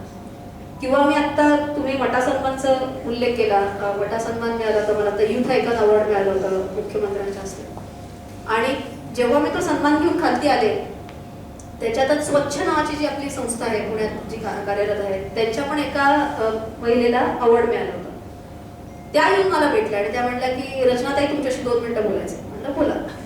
तर त्या म्हणल्या मी अंगठे बहादर म्हणलं, मला लिहिता वाचता येत नाही म्हणलं. पण त्या म्हणल्या मला एका मैत्रिणीने तुमच्या चॅनलबद्दल सांगितलं. त्या म्हणल्या मी तुमचं चॅनल बघायला लागले आणि त्याच्यात तुम्ही सुकन्या समृद्धी योजना असं काहीतरी सांगितलं होतं. त्या म्हणल्या माझी मोठी मुलगी 12वीत आहे, धाकटी अजून छोटी आहे. तर 12वीतल्या मुलीला मी सांगितलं की हे काहीतरी जे अकाउंट मॅडम सांगतायत ते काढून पाहिजे मला. सो पीपीएफ अकाउंट्स अशी निघालेली आहेत, सुकन्या समृद्धी योजना अकाउंट असे निघाले आहेत, महिला सन्मान बचत पत्र नावाचं एक असतं, असे अकाउंट्स निघालेले आहेत.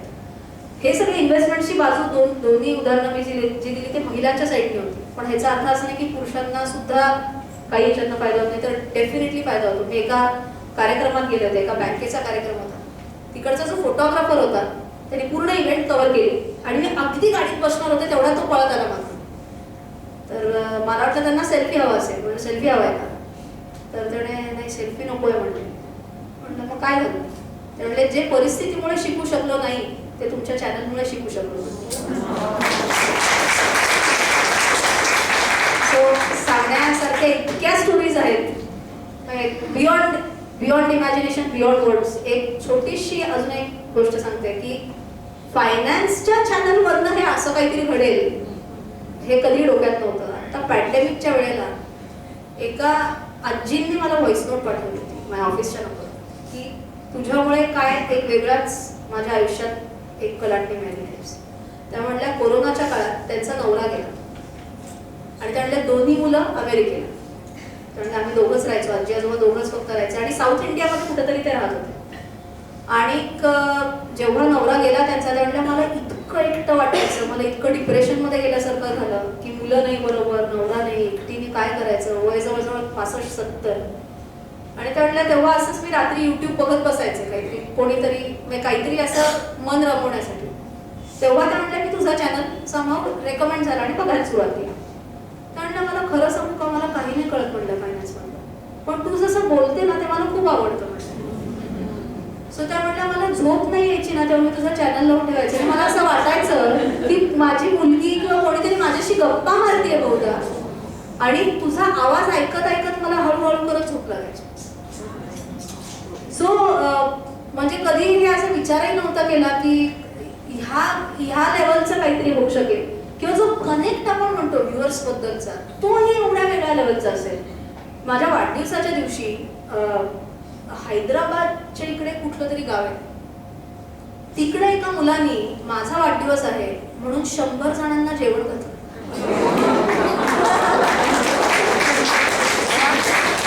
आणि त्यांनी फोटो पाठवले होते की तो असा पंक्तीत वाढतोय आणि त्याचे फोटो पाठवून त्यांनी लिहिला आज मेरे गुरुजी का जन्मदिन है, इसके लिए पुण्य काम करणार. म्हणजे हे काय करेक्ट असेल, मला आता सांगता नाही मला अंगावर शाळा. सो खूप म्हणजे खूप किस्से आहेत. मला खूप जण सांगतात की हे सगळं तू लिहून ठेव कधी विसरशील, तर आहे डोक्यात पण अजून वेळ नाही येते ती कधी पुस्तक लिहिन किंवा काय. पण भयंकर जबरदस्त किस्से खूप किस्से आहेत. सो आय थिंक 2-3 होते. कारण आपल्याला वाटत नसतं एवढे एक्स्ट्रॉर्डिनरी किस्से आहेत म्हणजे. आणि या मगाशी तुझे प्रश्न विचारलास ना, तो तोच मुद्दा आहे की या सगळ्या गोष्टी कुठेतरी अजून काम करण्याची प्रेरणा देतात. काय म्हणजे एक असाच आम्ही वैशालीत गेलो होतो तेव्हा एक रस्त्यावरच तिथे पाया पडल्यावर असं नाहीये की रचना सगळ्यांना माहिती. सो बऱ्याच जणांना असंही होतं की अरे हिच्या पाया का पडल्यात, म्हणजे मला माहित नाहीये ही कोण आहे वगैरे. सो तो त्या मुलांनी सांगितलेला पण असाच किस्सा होता की तो म्हणला मी खूप गावाकडनं रिमोट प्लेस मधनं येतो म्हणला मला सांगायला खूप आवडतंय की मला 5 लाख पॅकेजची आज नोकरी लागली, म्हणजे वर्षाचं 5 लाख पॅकेज. म्हणजे माझ्या आई वडिलांना 5 लाख मध्ये किती शून्य आहेत हेही माहित नाही. आणि म्हणला मी एवढ्या रिमोट गावात येतो की मी रेल्वे स्टेशनला जाऊन तिथे रेल्वे स्टेशनला हल्ली फ्री वायफाय असतं. सो त्या वायफायवर तुमचे व्हिडिओ डाउनलोड करायचो आणि मग मी परत, आणि हे सगळं तो चालत जाऊन करायचं, आणि मग मी परत घरी यायचो आणि मग ते डाउनलोडेड व्हिडिओ तुमचे मी चेक करायचो. आणि मग त्यातनं ऑब्व्हियसली माझं शिक्षण चालू होतं, पण बीकॉम बरोबर शेअर मार्केटचं जे शिक्षण होतं ते तुमच्यामुळे मिळालं. आणि मला जे करायचंय त्या शेअर मार्केटच्या कुठल्या तरी एका फर्म मध्ये त्याला नोकरी लागली.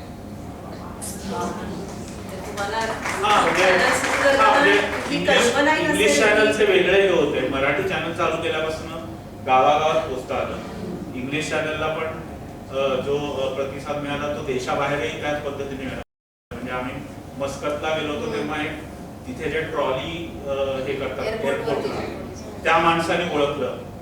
त्या माणसाने परत तेच सांगितलं की तुमच्या ह्याच्यामुळे हे शिकलो मी आणि मी SIP चालू केली. आता मुंबईहून येताना पण पेट्रोल पंपावर एक पेट्रोल भरताना तो म्हणला की काय नाही, म्हणला इंग्लिश कळत होतं पण 10 मिनिटाचा व्हिडिओ काही इंग्लिश मध्ये कळत नाही, तुम्ही मराठी चॅनल चालू केलं खूप चांगलं केलं. आणि म्हणला मी पण आता SIP चालू केली.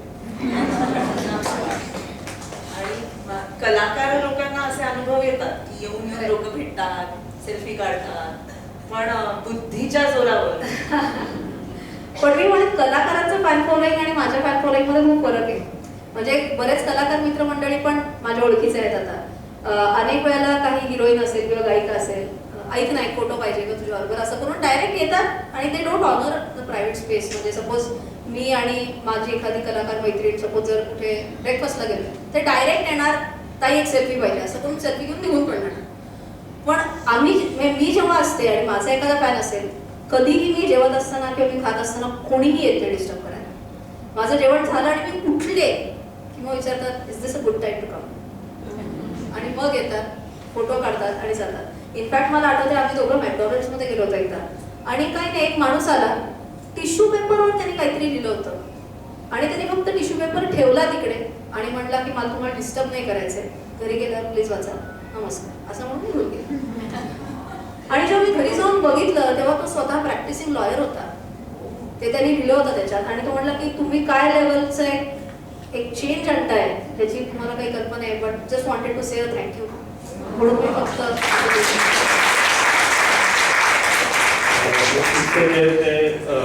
कोण हे बघतात त्याचे, पण आपल्याला माहितही नसतं की कोण कोण आपलं चॅनल फॉलो करतात. म्हणजे बऱ्याच वेळेला असं कळतं की अरे हाही माणूस आपला चॅनल फॉलो करतो. सो दोन्ही पद्धतीचे, की अगदी सामान्य लोकांपासून अतिसामान्य लोक पण चॅनल फॉलो करतात. म्हणजे त्याच्यातही आम्हाला असे फीडबॅक येतात की मी तुमचा चॅनल का बघतो, तर म्हणला माझ्याकडे खूप वेल्थ आहे, मी वेल्थ मॅनेजर अपॉइंट केला, मी त्याला सगळं म्हणजे इन्व्हेस्ट करायला देतो. पण म्हणला तुमच्या चॅनलमुळे तो बरोबर निर्णय घेतोय की आणि म्हणला मी तुमच्या चॅनलमुळे प्रश्न विचारू शकतो की बाबा तू या स्टॉक मध्ये काय इन्व्हेस्ट करतो. सो ही खूप मोठी पावती असं मला वाटतं. आर्थिक साक्षर करण्याचं ध्येय तुम्ही समोर ठेवून हे जे काय काम करताय त्याच्याबद्दल वाखाणण्यासारखंच आहे.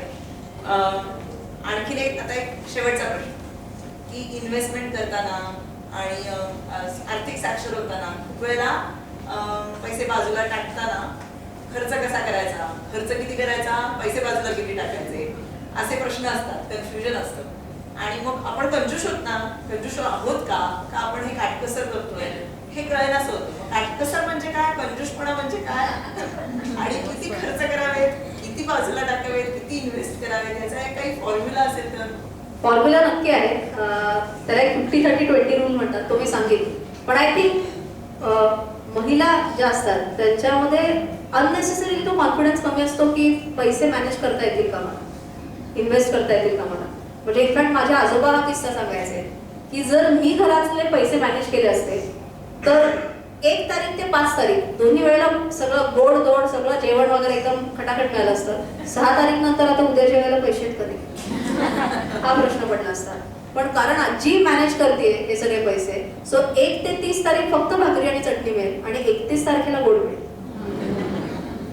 हा आय थिंक एक बाय नेचर बायकांमध्ये एक चांगली ती क्वालिटी असते पैसे मॅनेज करण्याची.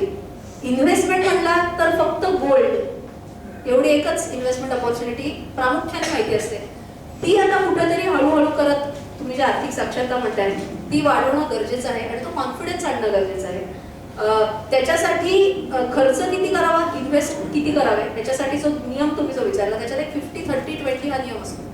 म्हणजे काय, सपोज तुम्हाला 100 रुपये मिळत असतील तर 50 रुपये तुम्ही तुमच्या गरजांसाठी खर्च करू शकता. आपण म्हणतो रोटी कपडा मकान इंटरनेट या ज्या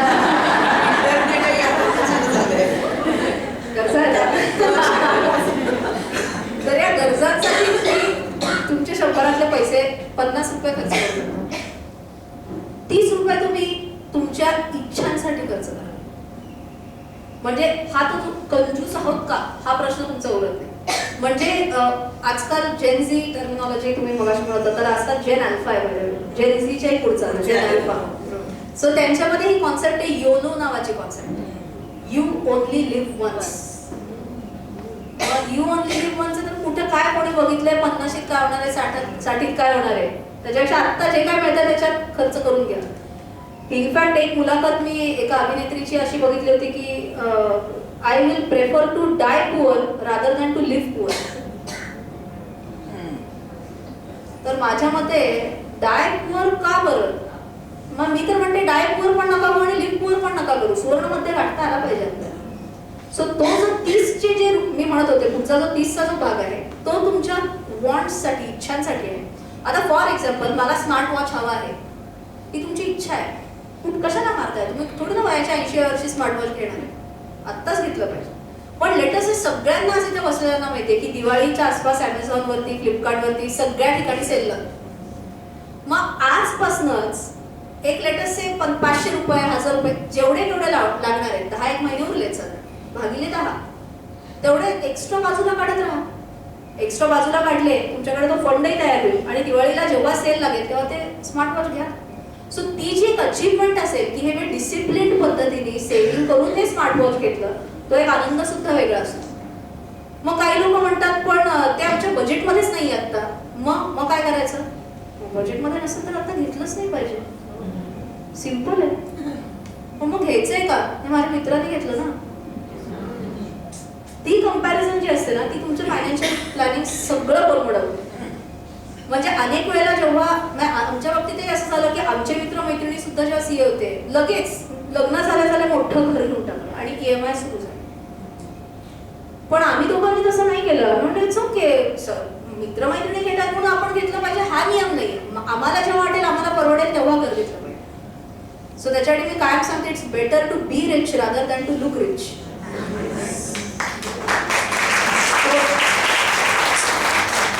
तो जर तुम्ही एक नियम पाळला आणि 50-30-20 50 गरजा 30 वॉन्ट्स आणि 20 सेव्हिंग आणि सेव्हिंग मधनं अल्टिमेटली इन्व्हेस्टमेंट, या जर तुम्ही एक चाकोरीत जर तुम्ही गेला तर डेफिनेटली हे खूप इझी आहे, याच्यात काही एवढं रॉकेट सायन्स नाही. अप्रतिम. सगळ्यांना बहुतेक उत्तरं मिळालेली आहेत सगळ्यांच्या प्रश्नांची. शेअर मार्केट संबंधी सांगतो मी पर्सनल फायनान्स बद्दल सांगितलं. सो तुम्ही बरेच जण वेगवेगळ्या क्षेत्रात काम करत असाल. शेअर मार्केट संबंधी स्पेसिफिकली काय सांगतो तेही सांगतो की लोकांना सट्टा बाजार वाटतो की पैसे बुडतात असं वाटतं, पण त्याला कारणीभूत पण आपण असतो. तुम्ही सर्च करा की कुठल्या ज्या चांगल्या कंपन्या आहेत ते जनरली 5 ते 6 वर्ष किंवा 4 किंवा 5 वर्ष म्हणून शेअरचा प्राइस डबल होतो चांगल्या कंपन्यांचं. तुम्ही गुगलला सर्च करा, तुम्ही स्वतः ज्या क्षेत्रात आहात किंवा लिस्टेड कंपनीत काम करत असाल तर ती कंपनी बघा. सो इफेक्टिव्हली 4-5 वर्ष जर धरलं तर 4 वर्षात डबल झाले म्हणजे 25% रिटर्न मिळाले. बाकी कोणताही ॲसेट क्लास तेवढे रिटर्न आज देत नाही. 5 वर्षात डबल झाले तर 20% अगदी सिंपल आहे, बघितलं तर मिळाले. सो ते प्रयत्न करा. फ्युचर्स अँड ऑप्शन्सच्या नादी लागू नका, इंट्राडे ट्रेड्स घेऊ नका आणि वेल्थ क्रिएशनकडे जास्त लक्ष द्यायला पाहिजे. आणि पैसे किती कमवतो त्यापेक्षा फायनान्शियल मॅनेजमेंट कशी करतो हे महत्त्वाचं. एकच लास्ट पॉईंट ऍड करते आणि अनेक वेळेला मराठी माणूस आपल्याच प्रोडक्टबद्दल बोलायला लाजतो. मी लागणार नाही आज. माझे मराठी भाषेतनं कोर्सेस आहेत. rachanaranade.com नावाची वेबसाईट आहे, rachanaranade.in नावाची वेबसाईट आहे. त्याच्यातला एक कोर्स सगळ्यांनी जरूर करावा असं मी कळकळीने विनंती करते आणि त्या कोर्सचं नाव आहे आर्थिक व्यवस्थापनाची सप्तपदी. सप्तपदी का? कारण ही 7 पावलं जर तुम्ही उचलली तर तुम्ही सगळे फायनान्शियली इंडिपेंडेंट व्हाल. तुम्हाला तुमचं फायनान्शियल प्लॅनिंग कसं करायचं हे कळेल. अनफॉर्च्युनेटली हा विषय कोणीच शाळेत शिकवलेला नसतो, कोणीच कॉलेजमध्ये शिकवलेला नसतो. केवळ कोणाकडनं तरी सुनी सुनाई बातों के हिसाब से आप अपना फायनान्शियल प्लॅनिंग करते. तसं नाही केलं पाहिजे. आणि बऱ्याच जणांना हा एक न्यूनगंड असतो की बापरे पण मी फायनान्स मध्ये नाहीये तर काय. तर हा कोर्स अशाच लोकांसाठी डिझाईन केलाय की ज्यांना फायनान्स मधला काही ओकाट कळत नाही. सो प्लीज तुम्ही तो कोर्स नक्की एकदा बघा. आणि हाच कोर्स मी म्हटलं तसं अक्षय जे सांगत होता तमिळ, तेलुगू, कन्नडा, इंग्लिश, सगळ्या मराठी या सगळ्या भाषांमध्ये का केलाय तर जसं आपल्या पंतप्रधान मोदींनी हर घर तिरंगा हे त्यांनी जे कॅम्पेन राबवलं होतं त्याच्यावरच आम्ही हर घर इन्व्हेस्टर हे कॅम्पेन राबवायचा प्रयत्न करतोय. जेणेकरून घरोघरी इन्व्हेस्टर जर आला तर जिथं भारत देश प्रगती करतोय तर भारतातलं प्रत्येक घरानेही प्रगती करावी आणि आपलं पर कॅपिटा इन्कम जे आपण म्हणतो ते कुठेतरी उचवायला मदत व्हायला पाहिजे. सगळेजण इन्कम कडे लक्ष देतात पण तो इन्कम जे मिळालेलं असतं ते आपोआप कसं वाढेल त्याच्याकडे जनरली इग्नोर केलं जातं आणि तेच त्याच्याकडे लक्ष कसं द्यावं हे या कोर्समध्ये सांगितलेलं आहे. सो वेबसाईटला भेट देऊन एकदा ते कोर्स कॉन्टेंट्स तरी बघा. तुम्हाला जर आवडलं तर नक्की करू. rachanaranade.com किंवा rachanaranade.in ही वेबसाईट आहे आणि कोर्सचं नाव आर्थिक व्यवस्थापनाची सप्तपदी. आणि हाच कोर्स इंग्लिशमध्ये सुद्धा अवेलेबल आहे, मास्टरिंग मनी मॅनेजमेंट नावाने. 6 तासांचा कोर्स आहे. वर्षभरात तुम्ही कधीही बघू शकता तो कोर्स आणि डेफिनेटली वर्थ द मनी आहे इज व्हॉट आय फील. तर नक्की तुम्ही चेकआउट करू शकता. मला खात्री आहे आज घरी गेल्या गेल्या सगळेजण या दोन्ही वेबसाईटवरती जाऊन इंग्लिश नाही तर मराठी कुठेतरी तो कोर्स नक्की सबस्क्राईब करणार आहे. आता मुलाखतीच्या शेवटच्या अतिशय वेगळ्या अंताकडे येतोय आपण. सुरुवातीला आपल्याला श्रीरामने ओळख करून देताना सांगितलं की रचना संगीत विशारद देखील आहे. त्यामुळे आता मी कार्यक्रम संपवताना तिला आग्रहाची विनंती करते की एक छानसं गाणं म्हणते. 1.5 तास बोलल्यानंतर अरे वा.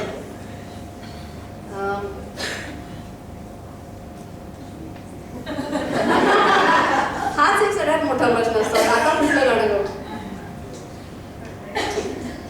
नवऱ्याने सांगितलं तर लगेच मी त्याच्या शब्द बाहेर नाहीये.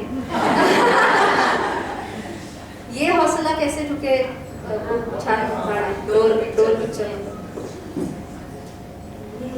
हौसला कैसे झुके आरज़ू कैसे झुके मंजिल मुश्किल तो क्या धुंधला साहिल तो क्या तन्हाई दिल तो क्या राह में कांटे बिखरे अगर आर्थिक व्यवस्थापन. राह में कांटे बिखरे अगर उस पे तो फिर भी चलना ही है. शाम छुपा दे सूरज अगर रात को एक दिन ढलना ही है. रुती ढल जाएगी हिम्मत रंग लाएगी सुबह फिर आएगी. हो ये हौसला कैसे झुके ये आरज़ू कैसे झुके.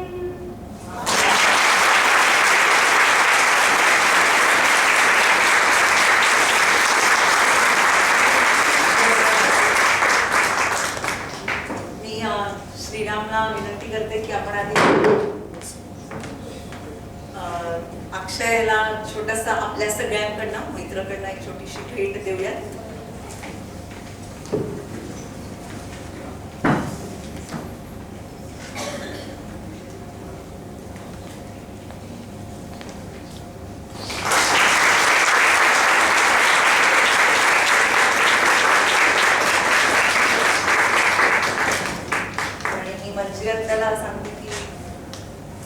रचनाला आपल्या सगळ्यांकडे एक छोटीशी भेट.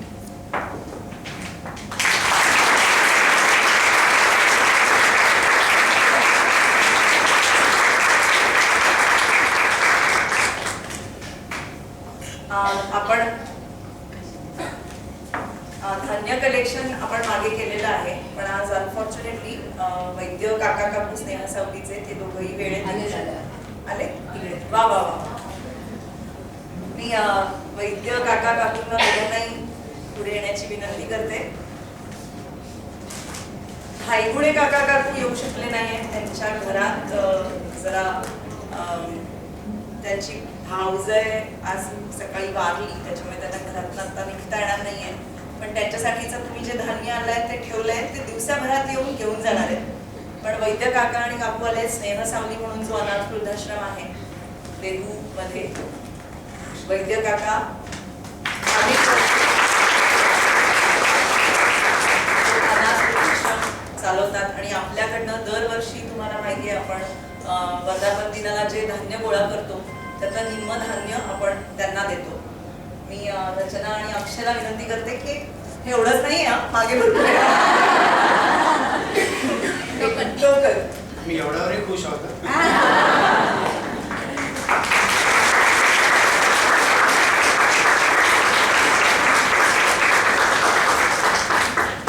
एक दोन महत्वाच्या गोष्टी आणि मग श्रीरामकडे मी माहिती देते आभार प्रदर्शनासाठी.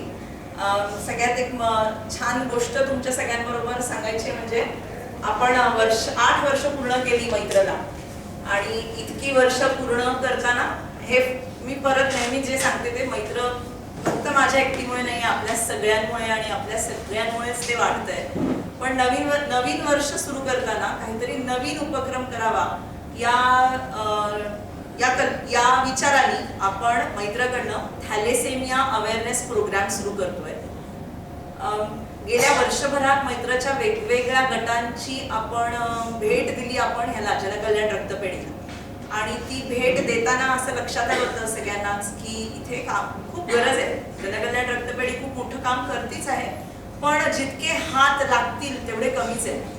श्रीरामच्या डोक्यातनं ही खरं म्हणजे कल्पना आली की आपण थॅलेसेमिया अवेअरनेस प्रोग्राम असं काही करू शकतो का, मैत्रचे सभासद व्हॉलेंटियर्स आणि जनकल्याण रक्तपेढी म्हणून. त्या निमित्ताने आम्ही डॉक्टर अतुल कुलकर्णी, श्रीराम, मी आणि असे सगळे भेटलो आणि त्यातनं ही कल्पना पुढे आली आणि आपण त्याच्यावरचं एक छोटं ट्रेनिंग सुद्धा घेतलेलं आहे. परत एक नवीन ट्रेनिंग, नवीन इन द सेन्स जे काय आपण शिकलेलो आहोत तेच एका छोट्या स्क्रिप्टमध्ये बसून एक 10 मिनिटांचा असा अवेअरनेस प्रोग्राम आपण तयार करणार आहोत.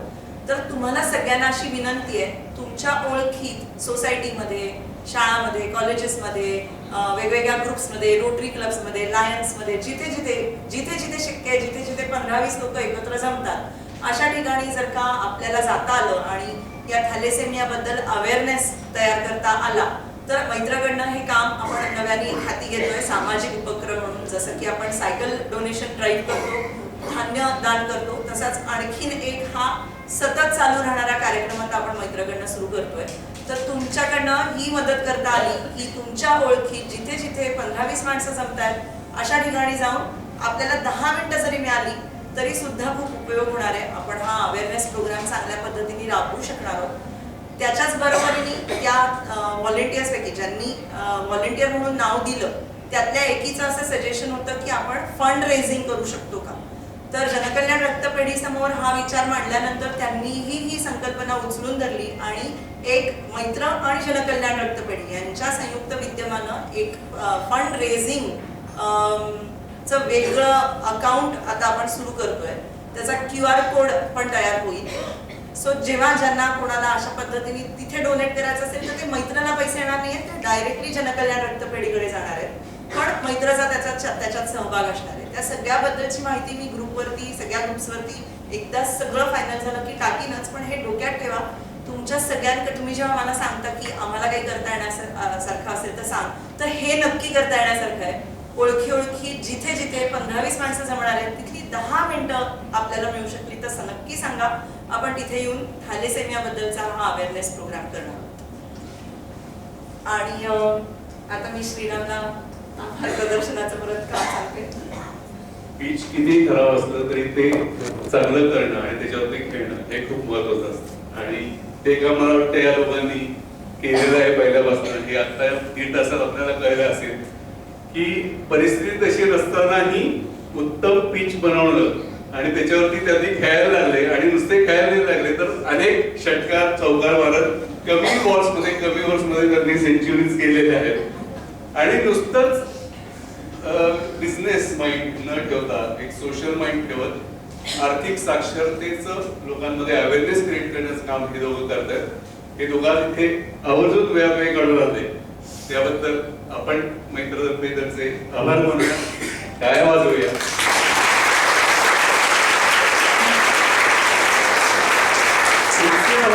हा सिनेमा डिस्नी हॉटस्टारवर किंवा तुम्ही आता इतक्यात पाहिला असेल एखाद्यावेळेस तुमचे ना हो पाहिजे.